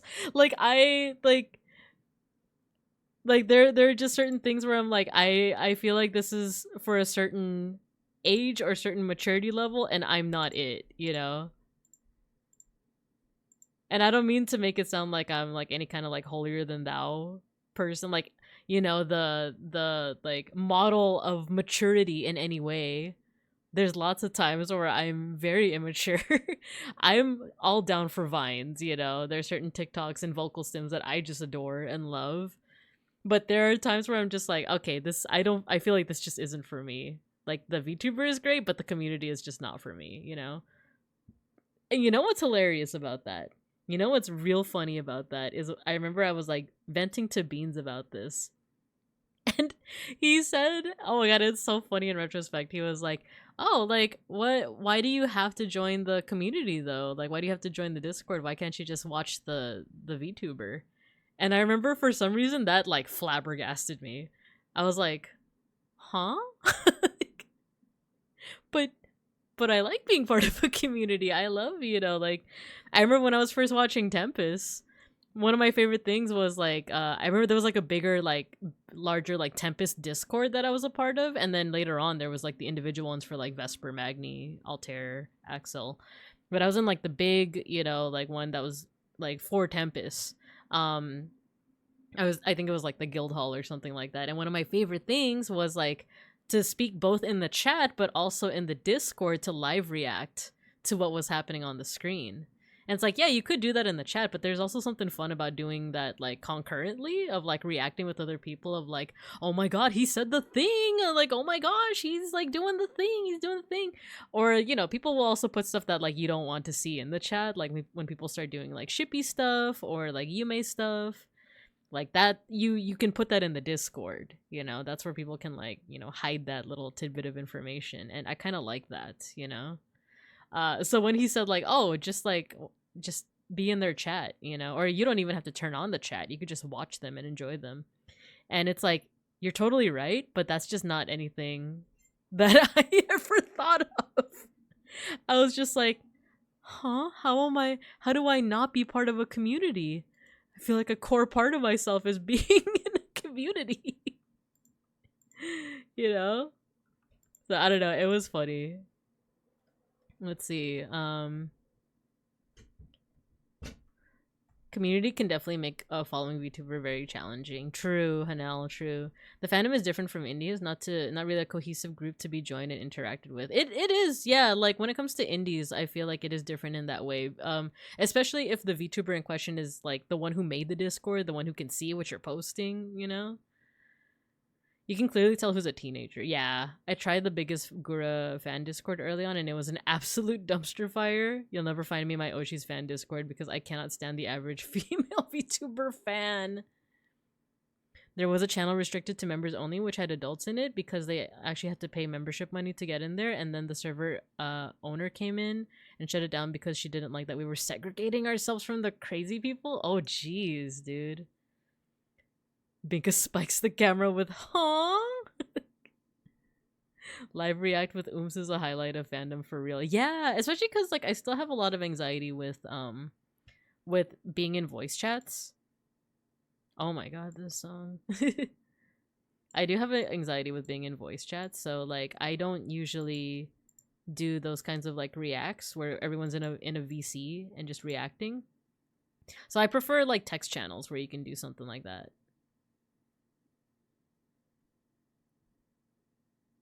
I left Guildhall so fast after the yeah. Yep. I think I also left that same time. The main appeal for me is the connection to the streamer and the community. Same. I think that's why I end up liking when it comes to like really, really popular VTubers. Like cause I remember watching Gura like when I think the first year that Myth started, streaming. And I really enjoyed Gura's stuff. I remember specifically the she was playing like the Jaws game or something like that, and I just remember being like, yeah, I enjoy this. I enjoy her content. And but one of the main things is that her audience is so big that like a part of me is like, what's the point in chatting? Because you have like yeah, occasionally she will be able to read some of your chat messages, but like you're a drop in the bucket, Dia, thank you for gifting Owen a sub. Thank you. VC, my beloved, my typing skills are not good, so I always fall way behind in replying. No worries at all, and I totally understand it. It's like different strokes for different folks, I don't like VC as much because of my anxiety, but for folks where like VC is more preferred because of like a specific reason, more power to you, right? My first VTubers were Callie and Gura. Their chats go by so fast. It's like, yeah, yelling into the sea is, I feel like, a good way to put it. And I think that's why I liked Vesper and Randon and eventually like Ashkariel's chats, because like they're good in that like occasionally your message will be seen by them without you having to give them a supa. I also like the way that Ash says, "Thank you for the supa, mwah mwah mwah." I feel like I'm gonna come back to the bangs. I'm not quite satisfied with it yet, but I feel like I do need to eventually move on. But we can do some shading.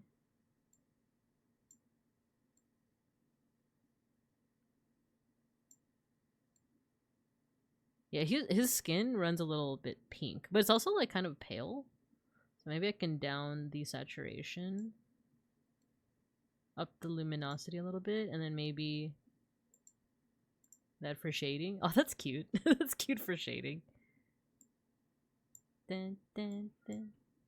Boku tachi wa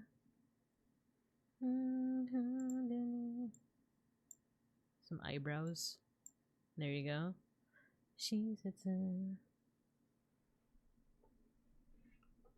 Let's put some more shading. Nah, actually, that should be on the bottom.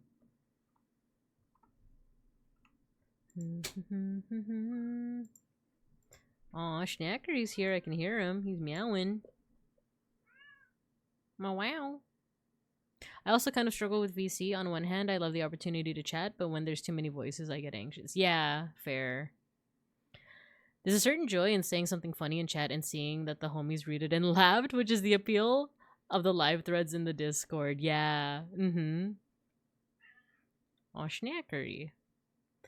Yeah, because like I think that's another part of it. If you foster a really good community, then it's not even like you just saying hi to the streamer, it's saying hi to the community too. And that's kind of why I like when I am like in Randon's chat and I say like, oh, hello Randon and Randonites.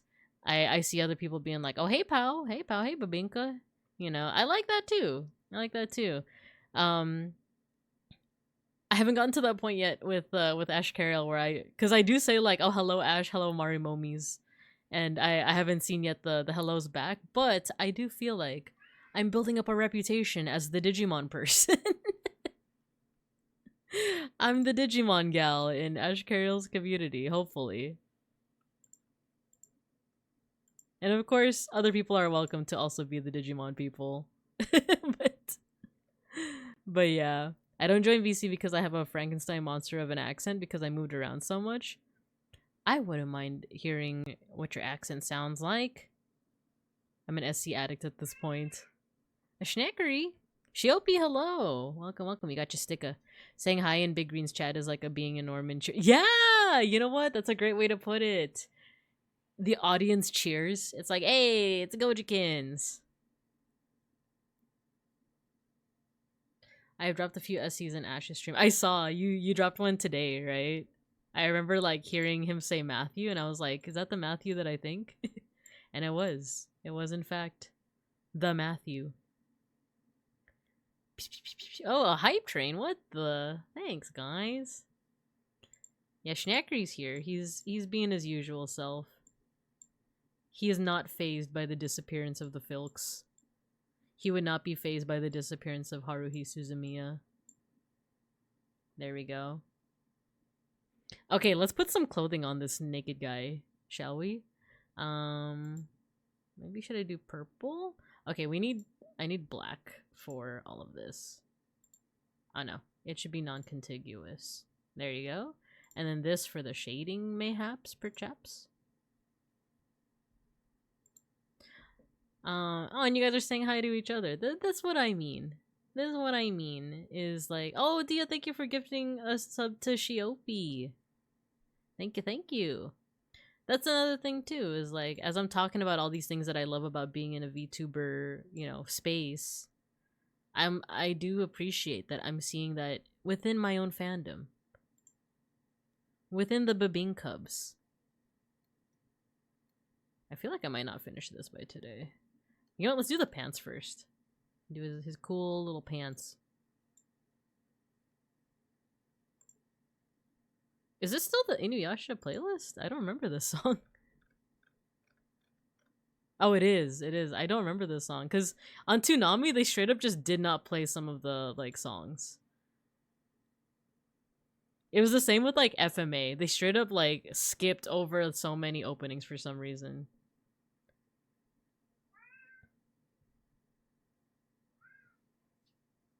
Is that VTuber Fabio is crazy? It's Ash Carriel.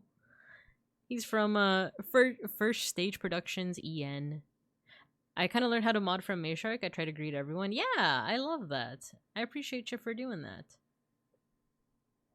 I don't know if you guys saw, I tweeted out a bit of a lore dump because there is this trend lately of people sharing their like how they got into like their line of work.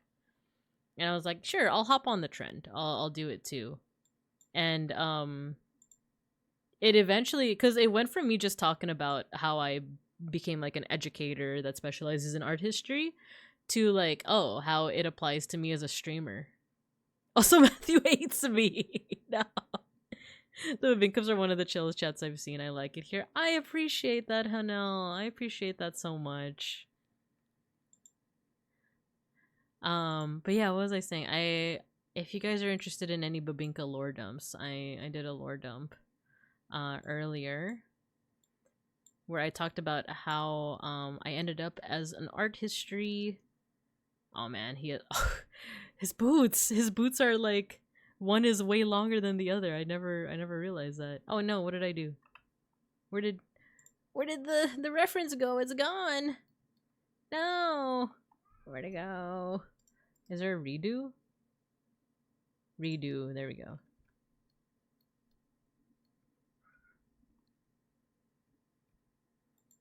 Actually, I could just read it off. Where is that tweet? Yeah,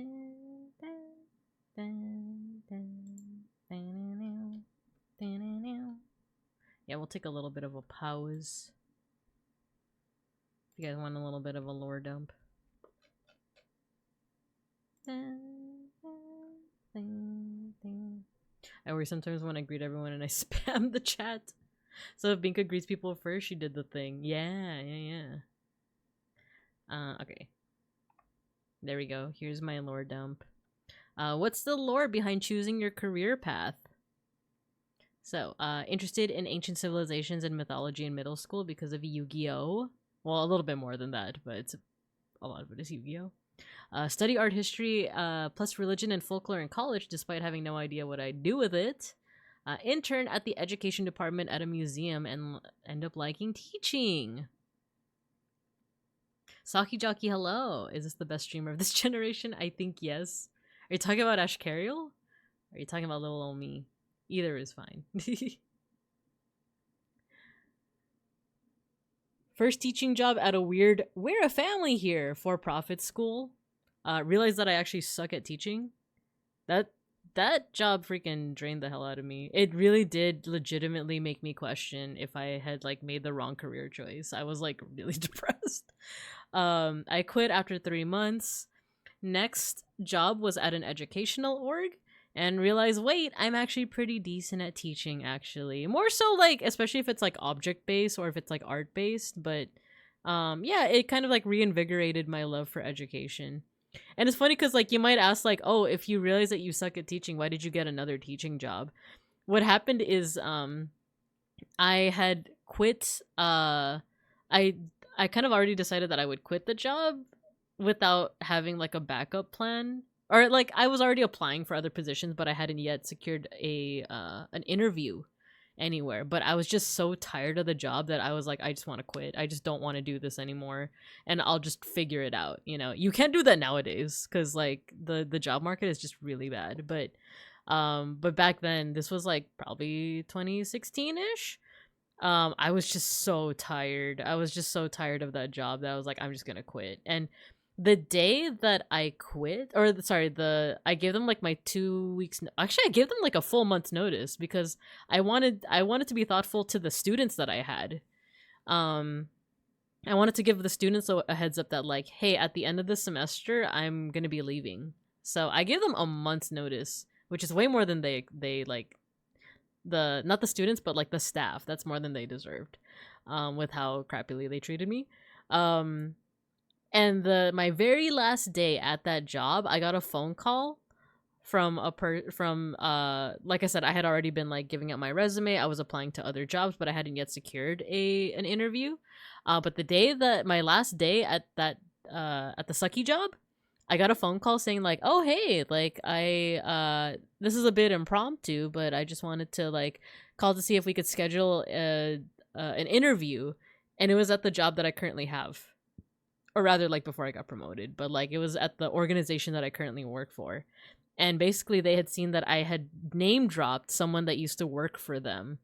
And because of that name drop, that's what piqued their interest. I ended up, crushing the interview and I got the job. So I ended up working at this educational org, and I realized that I'm pretty decent at teaching. The job also lets me research ancient civilizations and cool stuff like hieroglyphs and mythology. And I do love the job, but I end up daydreaming about having my own class. Because the thing with my current job is that, like, we don't have a permanent class. We just visit classes, and we give them workshops. But sometimes I do find myself daydreaming about, by the way, let me know if the music's too loud. Excuse me. I inhaled saliva again. So yeah, I daydreamed about having my own class so that I could teach cool topics like this, but the current state of education is pretty bleak. I've just heard a lot of horror stories around like people who do have permanent classes, and just like it's just not great. Music swells while Binka drops her lore. Yeah, Yu-Gi-Oh to art teacher pipeline is crazy, but I'm glad it worked out in the end. So I ended up taking up streaming as a hobby around 2020. Was it 3? It's whenever Vesper and Magni graduated, essentially. And then I ended up with the theme of an art history class, which is what you guys see before you. My face one, I have the class that I always wanted, and it's you guys.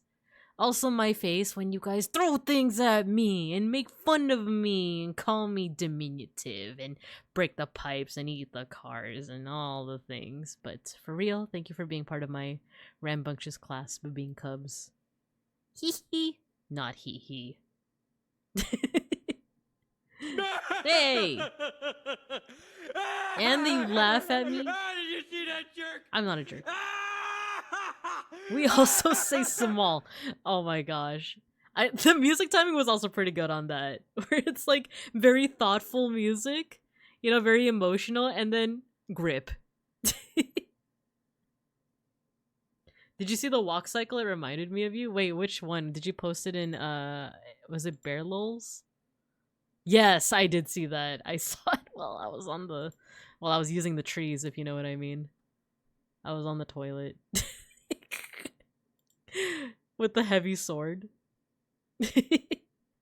Not hee hee. That's how I feel. That's how I feel, not hee hee. Oh, I feel hee hee when you give me pets. Thank you, Hanel. Thank you, Hanel. Yeah, this is me now that you give me pets. But when you guys throw things and laugh at me and say that if I had a big sword I would fall over and and call me small and diminutive and say that I'm rigging the mosh pit and break the pipes and are just so very soluble, and then you like manipulate your size to become very large, and you and you take advantage of the redeems that I put in, then it's not hee hee. You are rigging the mosh pit. Oh my god. Oh my god. Not hee hee. This is not very hee hee at all. We can't help being ever so soluble. Okay, I should put a shirt, or no, he's not wearing a shirt, but I should put this man's needs some more clothes before I call it. I feel like all of my pixel art streams end up like they end up with me just like mostly yapping for most of it, which I'm happy with. I think it's very funny. There's like 10 different shades of black. I don't know like how I'm gonna do this. Let's do this. There's like so many different shades of black. Not as many shades of gray though.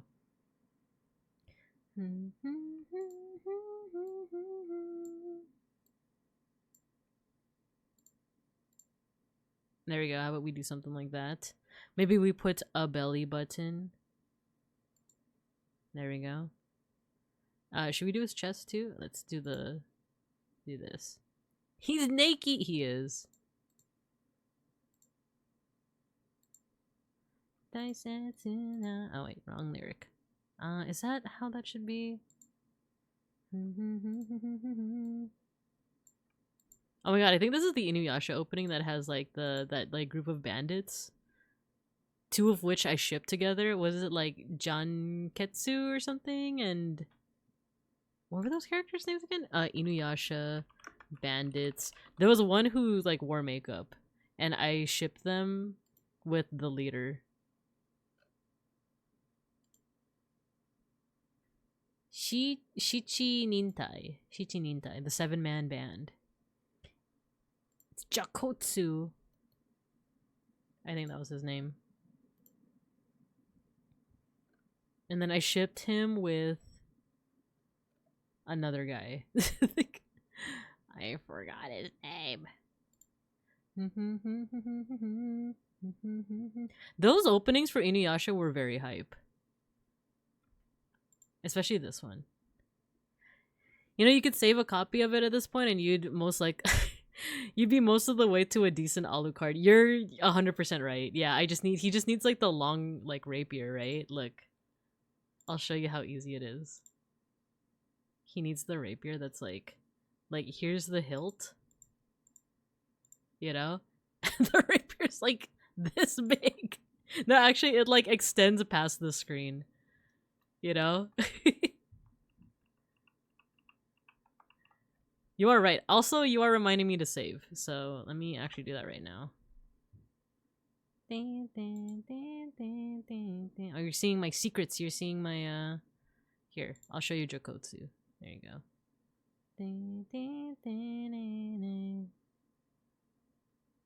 Save as.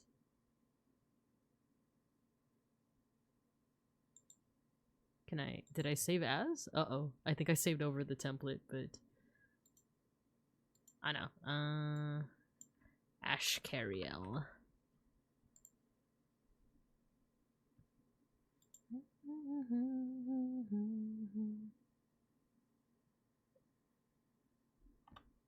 The ES versions of the openings and endings are also fire. Ooh! If they're on Spotify, I'd be kind of really down to see that. Okay, so what does the rest of his outfit look like? He has like a big trench coat. I need another shade of black. He has so much black on him. Okay, so it's kind of like this. Oh, wait.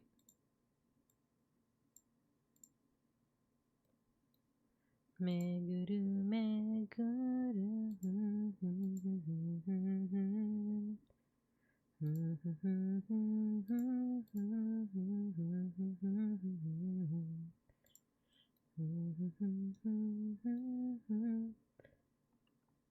Ah, no, I keep doing that. Okay, control.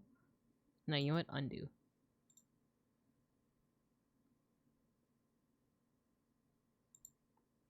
It's because I pressed Control Z, but I wasn't in my pixel art platform, so it was like, oh, Control Z on Pure Ref? Sure. And I'm like, no.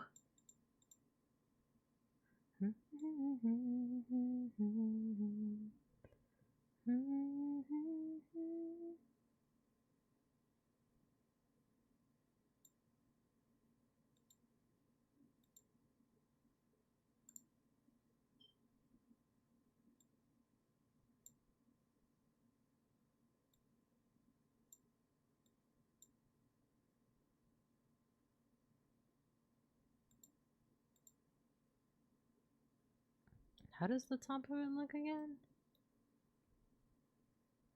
You know what? We need to cover up more of that chest. He's looking a little bit like a whore. I'm just kidding. There we go.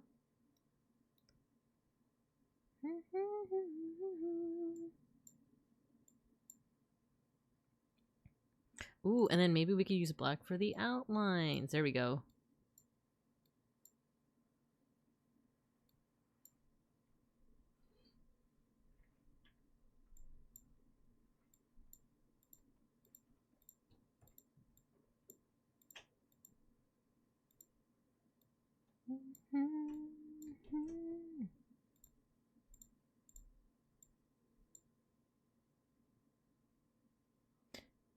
There's not a lot of detail that you can put in, in the pixel art if I'm being honest, but it is fun to do it like this though.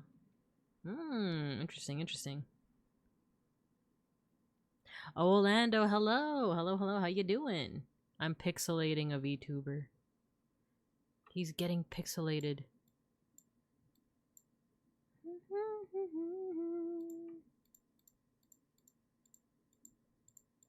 There we go. I feel like that's a little bit better.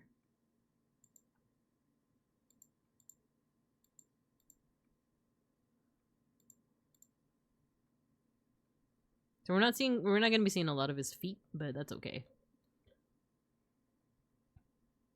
Actually, we'll make this part black as well. Oh, you know what? I think all of this can share the same color.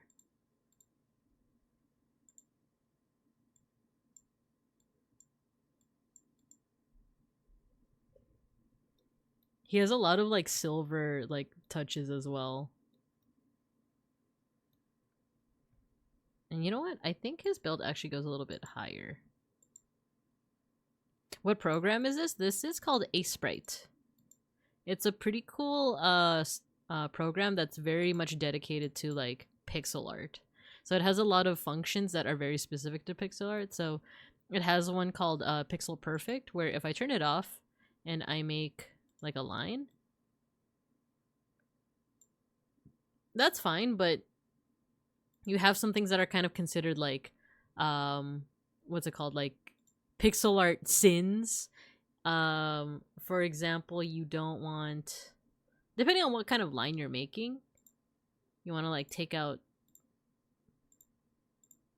the, I forget if they're called jaggies or something else, but usually want to take out like the ones that I just highlighted in pink. But if I turn on Pixel Perfect, it actually automatically does that. So when I draw a curved line like this, it takes out those little extra pixels that will make the line a little bit more jagged looking. Oh, it's ASE. Oh, it's actually in the title of the stream. So it's ASEPRITE. It's not free, but I do think that it's worth it. I think I paid $10 for it, but I think the price has gone to, or maybe I paid 20. I actually don't remember, but yeah, I don't remember. Yeah, jaggy sounds right. I remember hearing that term when talking about, yeah, anti-aliasing. Which you can use anti-aliasing like in a good way. But I'm still kind of an amateur, so I want to avoid them as much as I can. So let's actually put a let's put a bit of a gradient. Let's see if this is gonna work.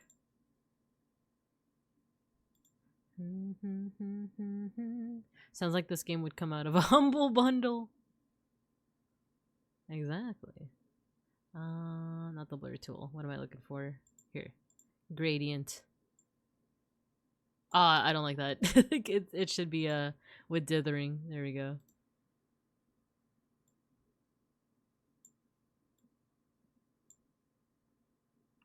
Huh, it's not doing the thing. Oh, okay. Now you know what? I have a better way of doing this. I have a specialized brush.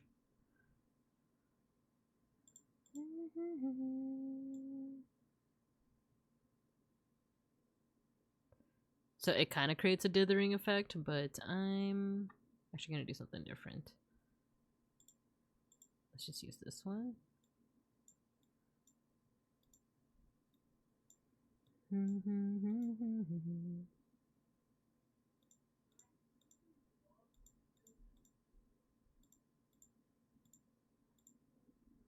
And then a lighter color. I want to try to essentially make a gradient. Apparently there's a playlist with all the ES versions, but it's not complete. I hate when that happens. If there's one on Spotify, I'm down to give it a listen. I don't know if you were here the last time that I listened to Los Shinigamis del Norte? Norte? That one was pretty bomb. How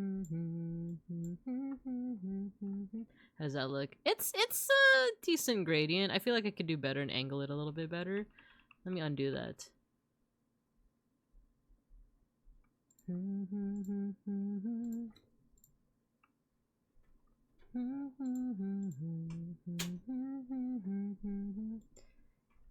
You know those guys? I love their music. There we go. It's a little bit more like angled properly now.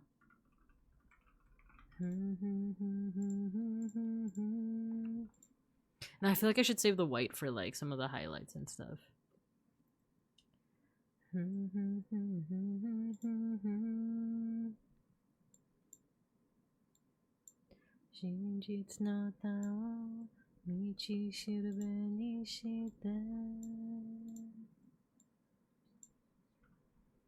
Oh yeah, I definitely have to like adjust the colors out of this, but it's okay.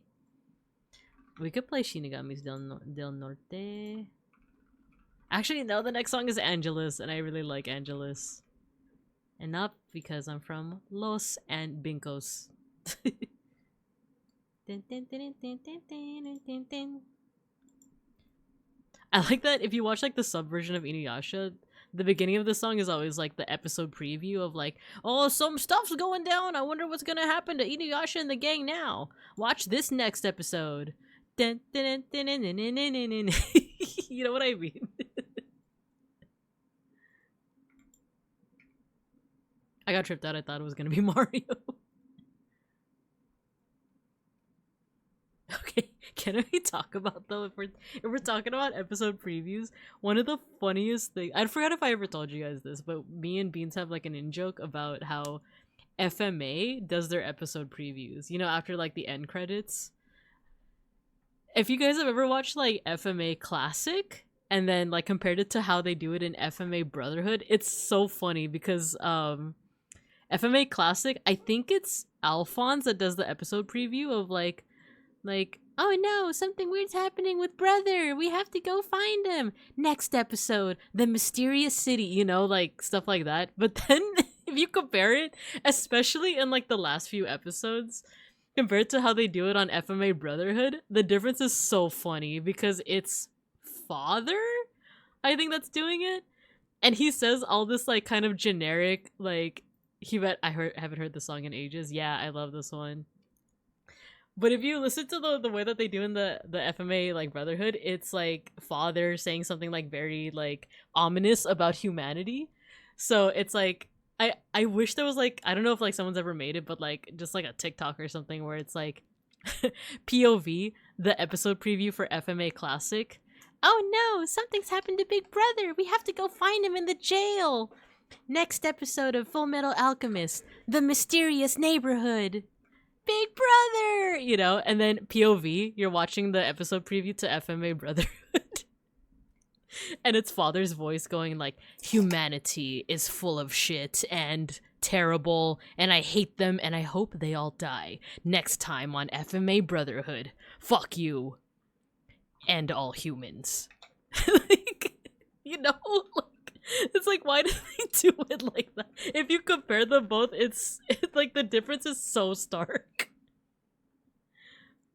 I got tripped. Oh, I remember Inuyasha being one of my first anime, but I couldn't tell you a single plot point. That's like 100% fair. Because I tried watching Yasha. I remember really liking Inuyasha, so I tried watching the sequel series, Yashahime, and I was like, when does the plot happen? Like, literally,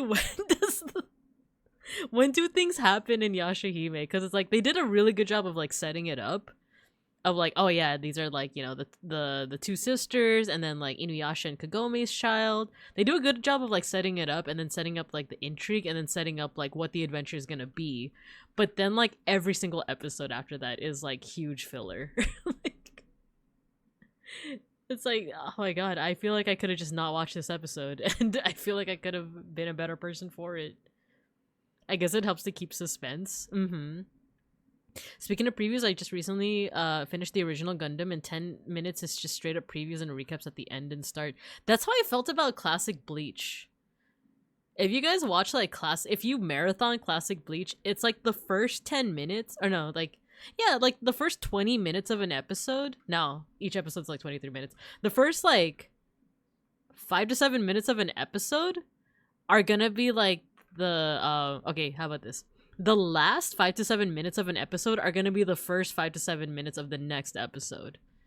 It's like it's like there are times where like me and Beans would not be paying attention to what's happening in Bleach, and it's like, oh, it's okay, just wait for the next episode. I'm sure they're gonna recap it at least like 3 times. Because swearing, it's I do it rarely, because when I do it, I feel like it's a good emphasis, you know. We have another ad break. I'll put you guys in the cub corner so you can appreciate the song. Let's see how much I can read before then. I fell off the sequel series. It was decent, but I just sort of moved on. That's about as far as I got in Yashahime. Yeah, same. Yashahime is lacking in certain areas, but it's entertaining at least. Yeah, I like how they set things up, and I like the characters, but it's like, oh, this is so much filler, dude. The exposition was good, and then it was just filler. 5 at the start and 5 at the end. They will be big soon. Alhamdulillah. Okay, I think the ad break's gonna start soon. I'll see you guys in about 3 minutes. I'm gonna do a little bit of pixelating behind the scenes.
Okay, we're back.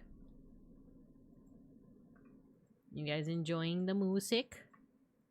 Let's see. Oh no, Pet Mr. Pancakes on the screen. All right, I'll give you the Pet Mr. Pancakes. Let me just find it.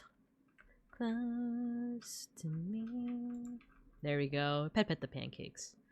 I hope you guys like having your hands full of butter.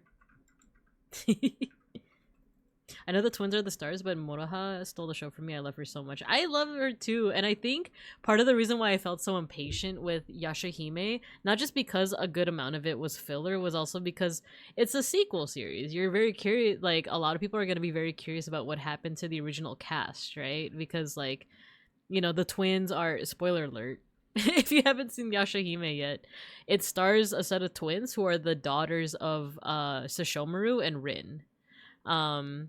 So they both are like half demon, half human, kind of like Inuyasha was. And then there's Moroha, who is the child of Inuyasha and Kagome. And then I believe Sango and Miroku also have multiple kids. I never got to the point where we found out what happened to Shippo, by the way. Like, I never got to that point. But a part of me was also like, oh, I want to find out what happened to like the original cast, you know? And of course, like, you would hope that a sequel series stands fine on its own, that people aren't like, oh, I want to find out, like, who cares about the new characters? I want to find out about the old characters. But not gonna lie, that was a part of the appeal for Yashahime for me.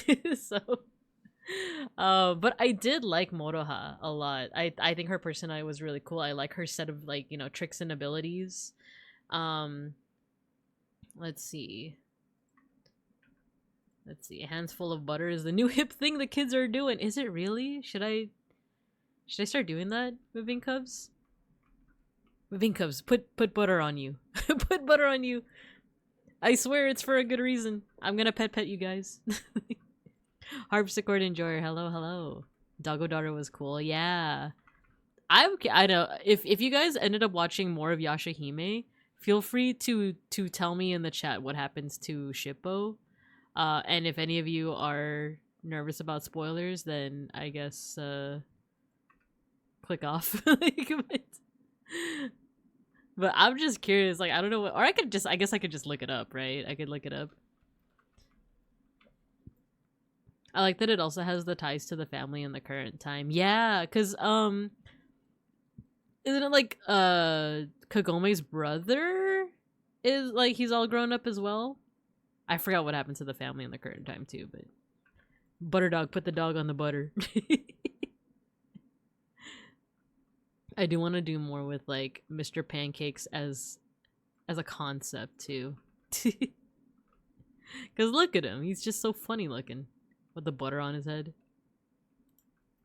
Close to me.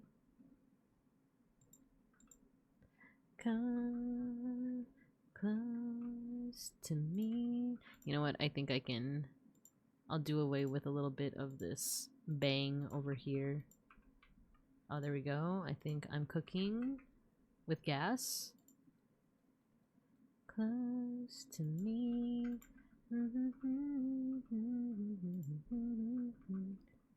I'll be with you.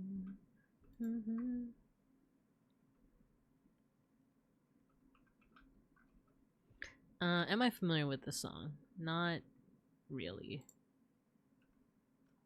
Yeah, the rest of these I'm not super familiar with, so I think I will switch over to Los Shinigamis del Norte. This is a norteño style band that does anime covers. I want the Dragon Ball Z one. Ah, this one. Hela, hechala. The brother raised Toa in the modern time. That's what it was. That's what it was. Yeah. Because the twins got separated. So one of them grew up in modern times and the other didn't. Yeah, you're right. I was like, yeah, there was like, for some reason, the like modern family was like important.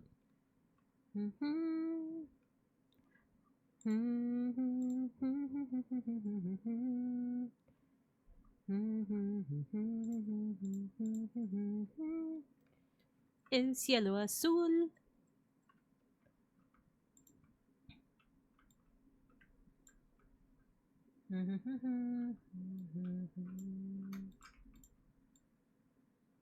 Let's see, how do I do this with these like bang parts? I was about to pop off, then I actually heard the cover go off. Hey chala! Yeah, I'll put it a little louder.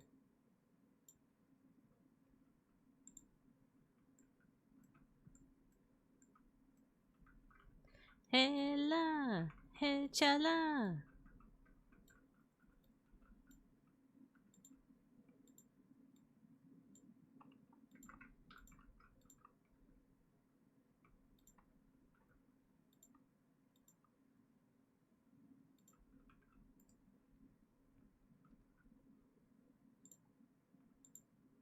Ding ding ding ding ding ding ding.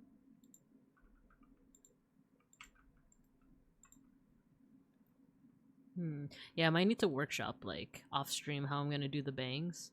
Because they are cute bangs. I will give him that.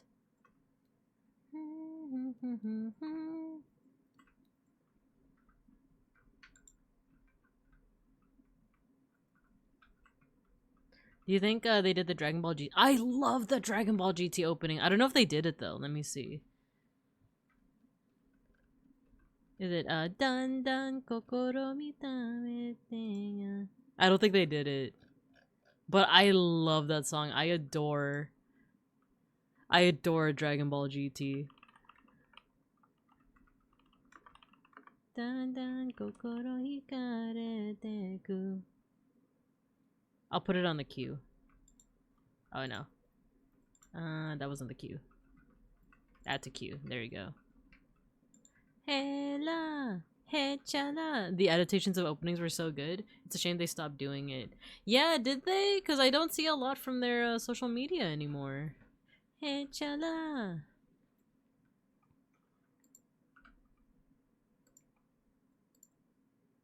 No matter how big of a Dragon Ball Z fan I am, I feel like I will never get to the level of the Latin American fans. They're just another level entirely. But I will say, and I think I've told the story before, that like one of my like most core memories with my dad. My dad has a lot of faults, but I still got a lot of love for him. And oh, hello. Galahughes! Let me pause the music. Hello, hello, Galahughes, thank you for the raid! Yo, how you doing?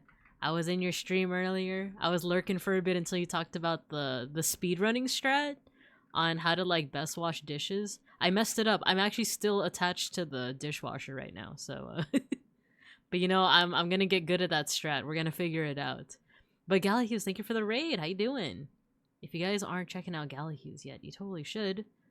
He was streaming art. He's drawing some really cool. I was trying to say cute and cool at the same time. Cool art. They are also my VTuber sibling under Big Ham. So check them out. Pico Bear, yeah. Hello. How you guys doing? How was the arting? How was the speed running of the dishwashing? Dandan makes me unironically tear up. That was a huge part of my childhood. I am so down to talk about Dragon Ball GT because I know people don't like it. I was surprised that people don't like it because I thought it was like a pretty good like send off to the series. They use the OG lyrics from the dub, so it's probably difficult to make new covers with that. Oh, that makes sense. That makes sense. Finished my commission. How's the art over here? We're just making pixel art of a corpo VTuber pretty boy that I have been a fan of recently. So, you know, the usual, the same old. We were also talking about like Dragon Ball Z, some older like shows. We were just talking about Dragon Ball GT and music. We were listening to music by this band called Los Shinigamis del Norte, who have done like mariachi style or norteño style, I should say, because I think a lot of people will say mariachi, but it's more norteño style. You didn't miss it yet, Dia. You didn't miss the DBZ talk just yet. But yeah, we're just doing our usual thing of like doing art and reminiscing on the 90s and 2000s, the usual affair. If you have to raid and run for any reason, no worries at all. Same with all the folks that came with you. If you want to stay behind, that's also welcome as well. You can yap with us. But yeah, I wanted to. We can play Dan Dan Kokoro Hikarete ku. I love DBGT and DBZ. I'm pretty hungry. Go get some yum yums. Go get some yum yums. Go get some yum yums. And thanks again for the raid. We're nostalgia maxing. I'm pretty hungry. I'm dead. My friend had the super hot take that DBZ should have ended after the Cell Saga, and honestly, it makes sense. I think that's why Team 4-Star didn't do the Boo Saga, right? I don't think they necessarily thought that the series should have ended there, but they knew their run as like doing DBZ Abridged like ended there essentially. Not a hot take at all. Yeah, I kind of agree. I did like aspects of the Boo Saga, but that's also the arc that I remember the least. Oh yeah, right before the raid, I was talking about like one of the core memories that I have of my dad was when we both watched Goku turn Super Saiyan for the first time. Cause I remember like even though I didn't watch Dragon Ball, cause like Krillin, okay, DBZ spoilers for like, you know, very early on, but like the Frieza saga, but also for Dragon Ball, cause doesn't Krillin die in Dragon Ball and he gets revived by the Dragon Balls, right? So like this isn't new to him. He gets like if you've watched like the Abridged series, you know that he like gets on pretty regularly. But him dying to Frieza did not faze me like at all. Like, I remember like him dying to Frieza was like okay, moving on. But it was Goku going Super Saiyan for the first time that I remember like me and my dad were like, oh, this is awesome, you know. Because he loves Dragon Ball. He even still, I think I've said this before, but he's like a bigger Dragon Ball Z fan than I am. Like, I feel like I could spit facts about, like, you know, what happened when and, like, Dragon Ball GT and stuff. But he's the actual, like, DBZ fan. He would call me a fake fan. He would call me a fake fan. But he watched Super. He was telling me all the plot to, like, Super, even though I told him I haven't watched it and I want to avoid spoilers. But he didn't hear that part, I guess, and just started spoiling Super for me. Right before raid, I mentioned how I can't stylify your name since it's already all bees. I do like the pinka or the pipinka. Feel free to stylify my name however you'd like. You could put all you could say wait, actually it is hard if all of it's already bees. You do pipinka pear. Oh no, I'm a pear. I like pears. Majin Vegeta was great, but 40-year-old series spoilers exactly. Senior citizen spoilers. He dies a bunch, I think later on. It's a plot point in the arc where he gets over it, kinda. ERM beast mode, not gonna lie. Petition to call your parents Big Binkas. We could do that. I've just been calling them Mama and Papa Bear, and sometimes Mama, Papa Binka. But we could call them Big Binkas. But yeah, my dad is like a super, like, a Dragon Ball Super fan for sure. He was telling me like, oh yeah, there's this character Beerus, and then there's these like, you know, like these gods of, I don't even know what he said because I still haven't watched Super. He's like explaining it all to me, and you could see like the light in his eyes. He's explaining it to me. He also likes was it Three Stooges? So like the way he talks about Dragon Ball Super is very similar to how he talks about the Three Stooges. Like he will lore dump. I think maybe that's where I got it too. He will lore dump on about like the Three Stooges, Dragon Ball Super, Voltes 5, which was like a big hit in the Philippines in his day. I haven't actually seen the original Dragon Ball. It was what was up with that show? That's just such a funny thing to say. I also actually never watched Dragon Ball. Can you believe it? But I got all of my Dragon Ball info from a Dragon Ball Z magazine that came out like back in like the 90s to 2000s. And in the back of this magazine, they had every single character that had ever appeared in all of the like Dragon Ball franchises up until that point, including GT. So I remember like I would just read it cover to cover, and I would read up on like all these characters that showed up in Dragon Ball. And even though I didn't watch it, I do know about like, you know, the Red Ribbon Army and Emperor Pilaf, and what were his like henchmen? Shu and Mai, because if you combine their names together, it's Shumai, right? No, you already have a name for them. Let's use that. Mama Bear Binka, Papa Bear Binka. Ask him about Voltes 5. Yeah. I don't know if he's ever watched Mazinger Z. But yeah, my dad definitely knows Voltes 5. Hot take, everything can be resolved to Three Stooges character dynamics. Folks, do you think there's Three Stooges yaoi? What's Rule 34? What's Rule 34 of the internet? Not Rule 34 in my rules, but just like, you know, general Rule 34. Like, I think you know the answer to that. I think you know. Red Ribbon shows up every once in a while in a special similar to how the Shockers show up in Kamen Rider from time to time. That's a franchise I've actually like missed the boat on. Kamen Rider. I actually know like very little about Kamen Rider stuff.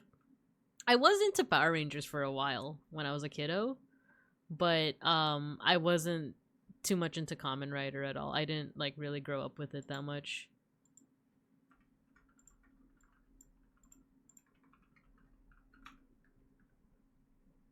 Kamen Rider mention. It's never too late to get into the Kamen Rider train. Rider kick. I was, because I've told you guys that I'm into like supernatural stuff. I was vaguely into, isn't there like a Kamen Rider called like Kiba or something like that? A friend of mine tried to get me into it, but okay. Remember how I said that there's a person in my past who like, I'm biased against everything that they initially recommended to me because I just didn't like this person that much? So there's actually a second guy where like that's also the case. I don't know what it is about like my youth and that they were just like I was gonna say like I don't think I was even that cute, but I see it, you know. I think I got good genetics on my side, but I do like have like there were like quite a few guys in my life who like were in my orbit simply because they wanted to date me, you know. And they were pretty persistent, and me growing up as like a people pleaser, I never had the heart to be like, yo, I'm not interested. Like, how many guys are there? It's 2. It was just 2. I think other people got the hint, and then other people like just weren't interested in me, you know. But there were 2 guys in my life who like they're really into me. They're very persistent, and like I would just hang out with them because of how persistent they were, and I just didn't know how to say no to them. Is this an FMA cover? It's a Bluebird by it's the Naruto one.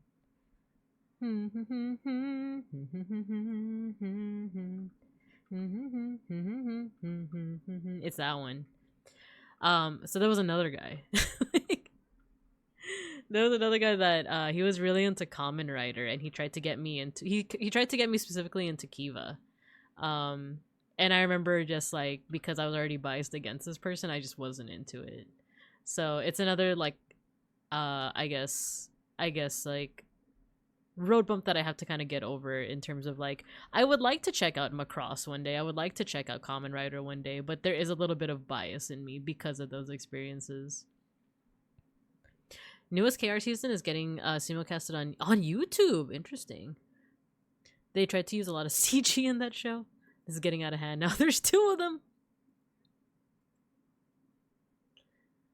Is this let's see. I'm so sorry, Kiva kind of sucked today. Okay, what if I were to ask what give me a second.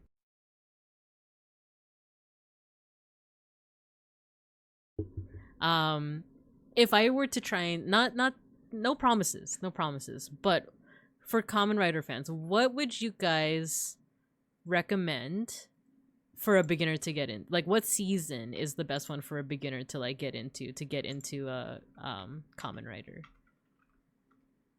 I hope you can come to my next Macross movie watch along. I have a feeling you'll like it. Ooh, I'd be interested. I think the person who was like live tweeting about Gundam, is it Himmel? I think they were also watching Macross, and I was seeing like clips because I started following them. And I was like, oh, they're posting about Macross. Might be interested. We'll leave the bangs like that for now. But let's put some shading. Oh, this is the Dragon Ball Z opening.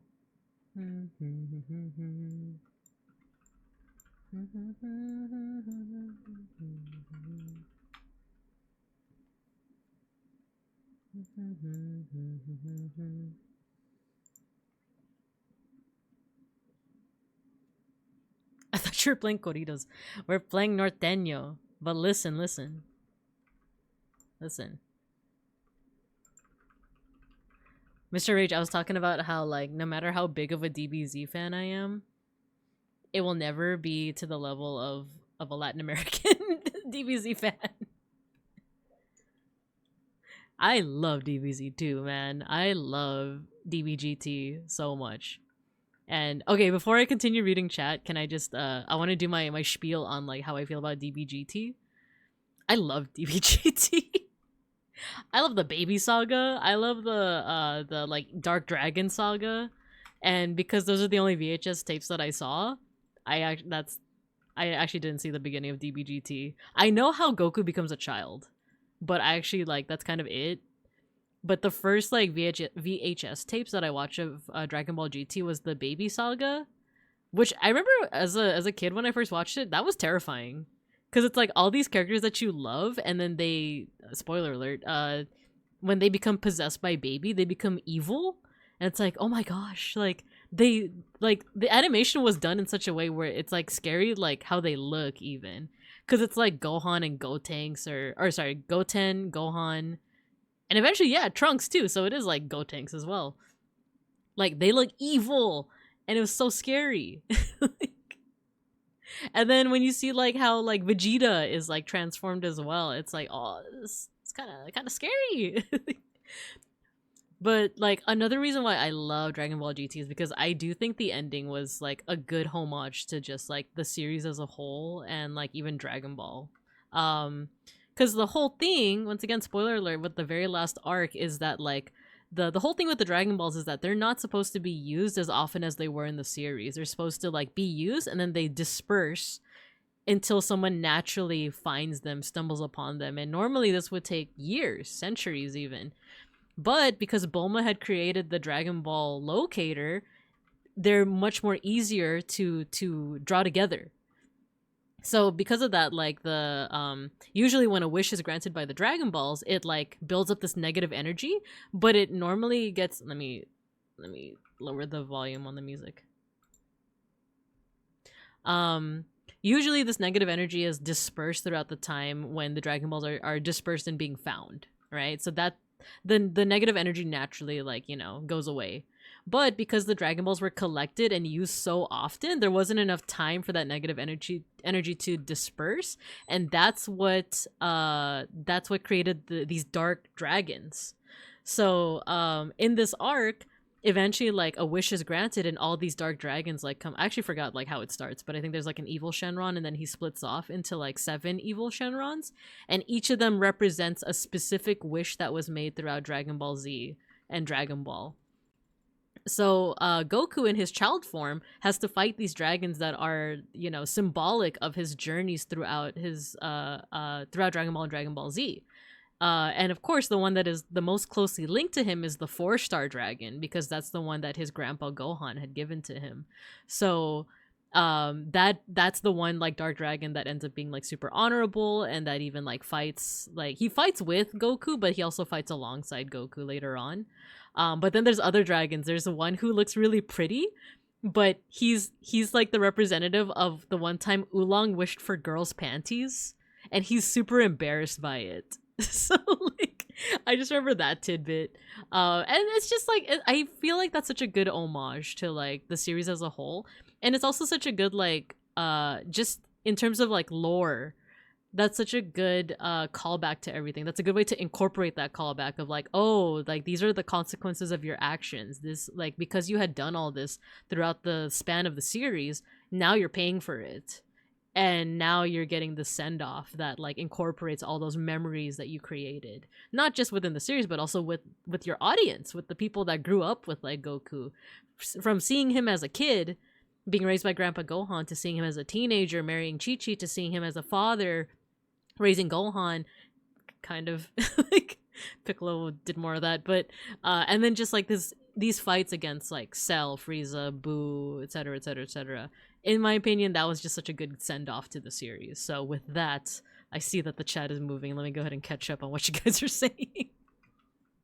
You watched Macross Plus on Discord a few months ago and everyone had a good time. Nice, nice, nice.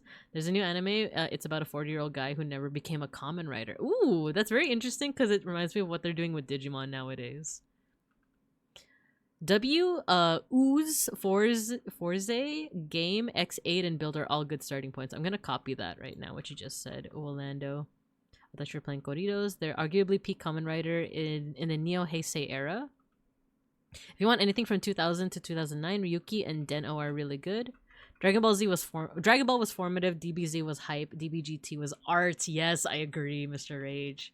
Super Saiyan 4 was peak super... Yes, I agree! I love the design for Super Saiyan 4 so much, dude. And I like the whole lore as to like how he gets to that point. Like giving us a reason to not abuse the Dragon Balls. Is this the Mulan? It was the Mulan song, yeah. Like, it made sense. No drawback wishes made death feel less impactful. Is that make a mad out of you? It is. Bulma used the Dragon Balls instead of inventing new plastic surgery is such a funny bit of lore to me.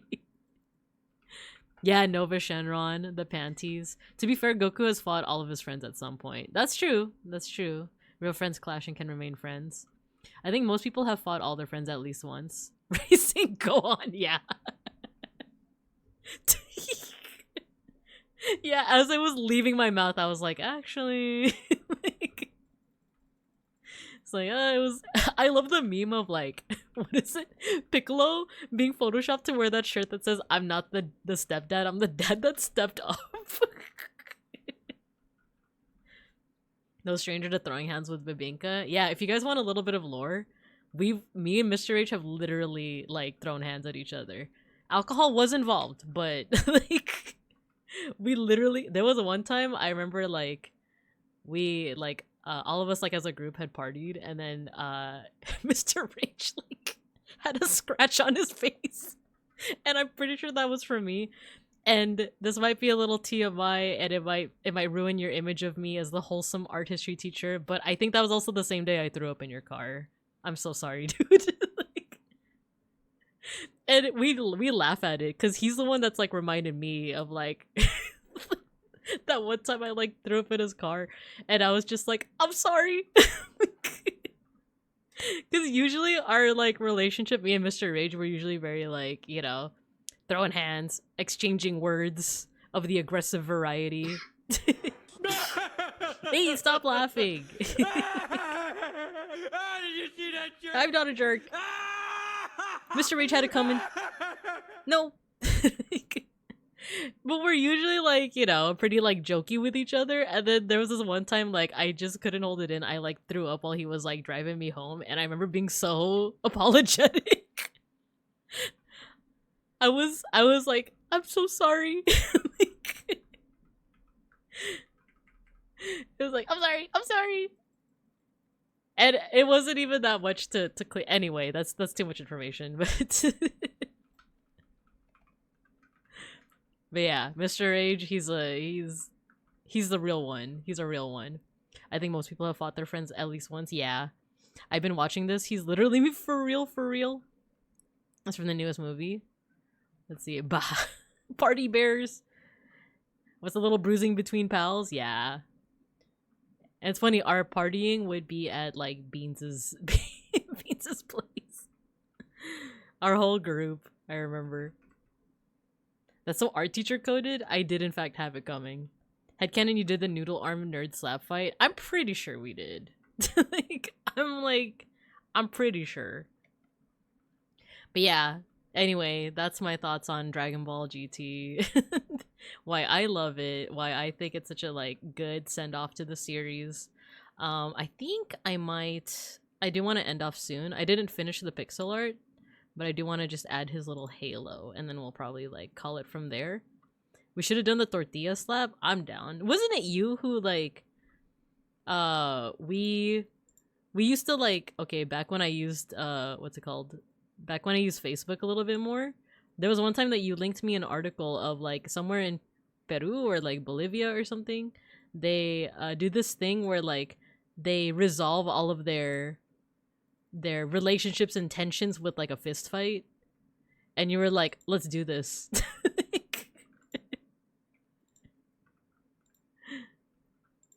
Like, let's do it. Let's freaking let's just have a fist fight.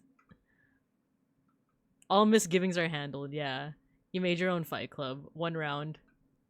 Yeah, it's just fisticuffs too.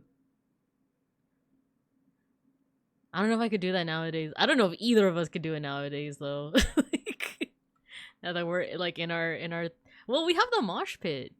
We have the mosh pit, don't we? Annual Babinka throwdown, no steel chairs. Yeah, no steel chairs, not this time at least. Yeah, if we ever have like a, you know, like a meetup in say any kind of convention such as Off Kai or anything to that degree, we could have a real life mosh pit if you guys want.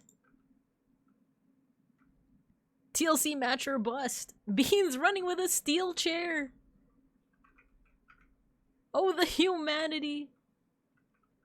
No, why did smart detection? Automod held one of your suntukan sa los bincos. Yeah, why automod? Wait, I'm gonna allow that. I think it's because of the suntukan. Sa los bincos. Bahala na. Sige. Sige. Custody of Matthew on a ladder match? Nah, custody of Hux. Because Matthew is a very valued member in this community. I will not be betting Matthew. Not that Hux isn't. I think Hux is incredibly cromulent. But also, if you guys want custody of Hux, you guys better be ready to fight. Oh, there we go. That's how we do that. Actually, how about we do this? Oh, I'm cooking. There you go. Okay. Too late. She bets Hux. I already adopted Hux like 2 years ago. He doesn't know yet. Okay, let me... Oh no, you know what? Let's move this down 1 pixel. There you go. Oh, this is Digimon. Is it... Instead of butterfly, it's Mariposa.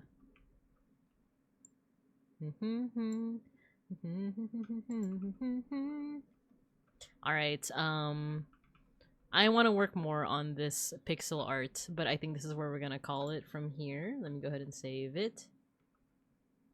Chicken is in the oven. Now I wait. There you go. Ooh, chicken sounds good. Even though I don't eat chicken, sometimes I find myself missing the Jollibee fried chicken. Sometimes I just miss it, you know? But yeah, so I think, let's see, let me stop raids at this point. I will be streaming again tomorrow.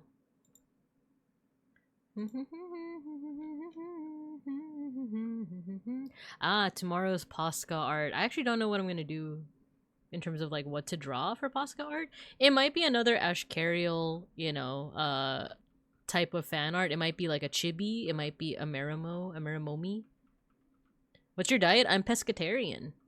I still eat dairy. I still consume dairy. I still consume eggs, and I still consume seafood. So shrimp, crab, lobster if it's cheap. Not Masago though. I've gotten food poisoning from Masago, and clams and oysters. I actually got it's pretty funny. I don't know if Mr. Rage is still here, but I think I told you guys the story of how I got like food poisoning from like oysters before. And I think he was there for that. Because I remember we like went to a restaurant that was open until like 2 in the morning or maybe it was 24 hours. And like the group that we were in, we did this thing where we would just have like nice like conversations at night. That's when you usually have like the nice deep talk, right? The deep talk about like, you know, what is our place in the universe? What are we doing here? You know? Can we actually mosh to actual butterfly? I'm down. Let's do it. But I remember because there was one time like I had like I guess undercooked oysters or something like that, and we went to this restaurant and we were having the deep talk, and then every couple minutes I felt weird, So I had to go to the bathroom and yak, essentially. And then I think eventually the people I was talking with, including Mr. Rage, I think they started to realize. They're like, "Are you okay? Like, you've been going to the bathroom a lot." And I'm like, "Yeah, I think I have food poisoning." Like, I don't know if I was pale and sweating, but I just remember like having to constantly go to the bathroom to like yak, you know.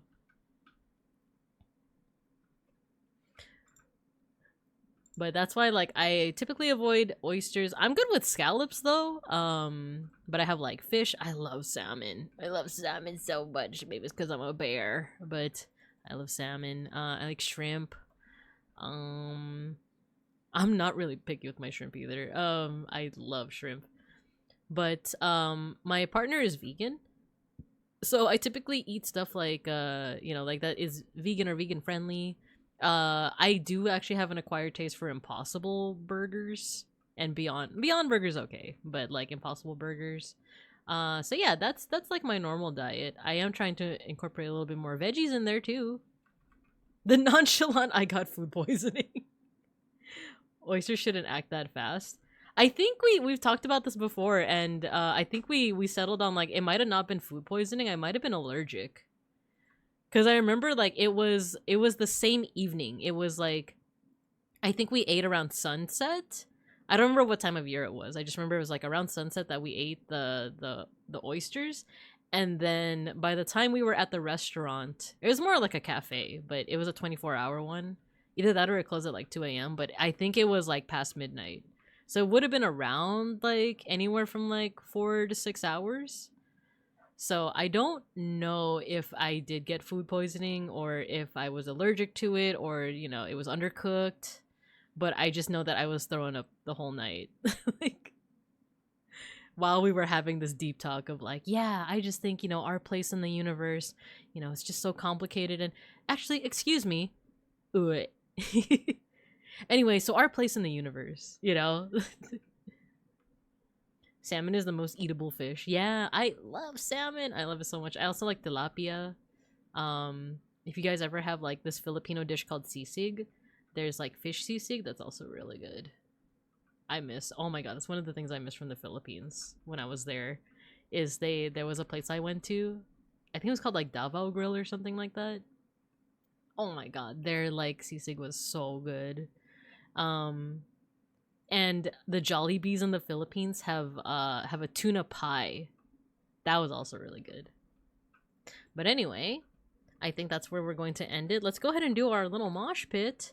If you've never moshed with us before, all you gotta do is when you hear the music, go ahead and oh, I think I just saw a spider. Once you hear the music, go ahead and start spamming your favorite emotes. I'm going to make your little avatars fight each other, and there's no correlation between how many emotes you spam and who wins the fight.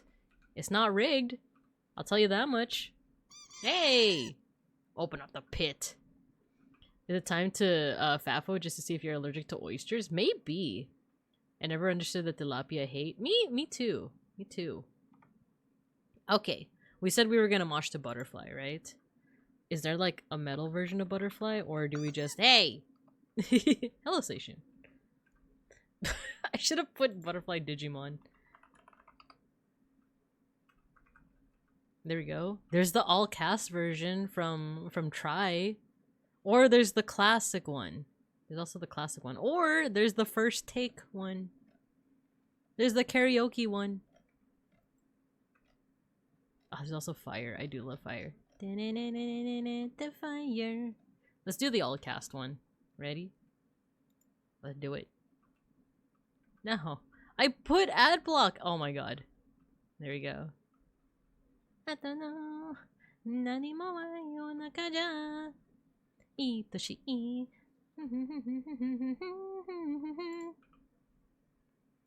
Darakedo. Kito toberu sa. I like how they're all viewed YT snitching how many covers you've listened to. Yeah.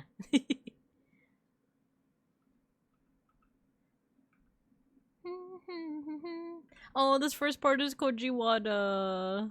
Rip. Pasa demo. on my love.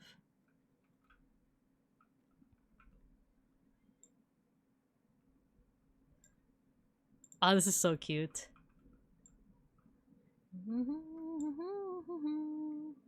Oh no, why is it so small now? There you go.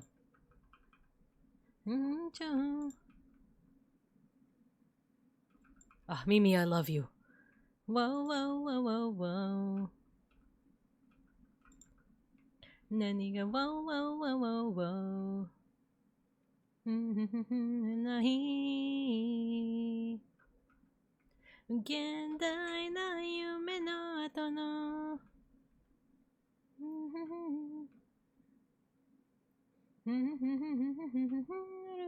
Oh my god, the Sklimbo emotes are amazing.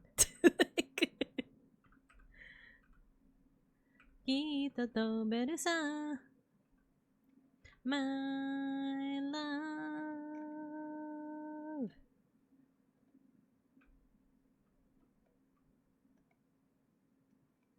Ni natte.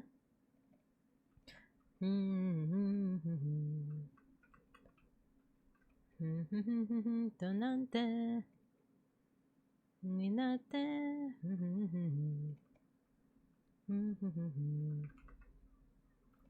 Naniga whoa whoa whoa whoa whoa. Naniga whoa whoa whoa whoa whoa. Oh, Hanel won the mosh pit. I'm still looking for someone to raid into. Let's do round 2. Gendai na yume no ato no nanayu no naka ja.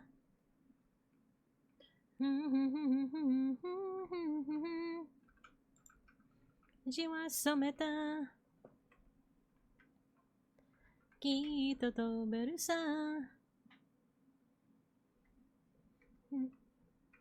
I love this breakdown. Oh, Koshiro-han, Mimi-chan.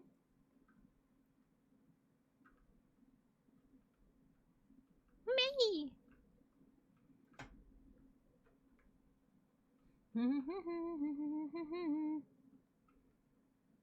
Oh my god, it's all the past singers of the openings. It's AIM and Ayumi Miyazaki and Koji Wada.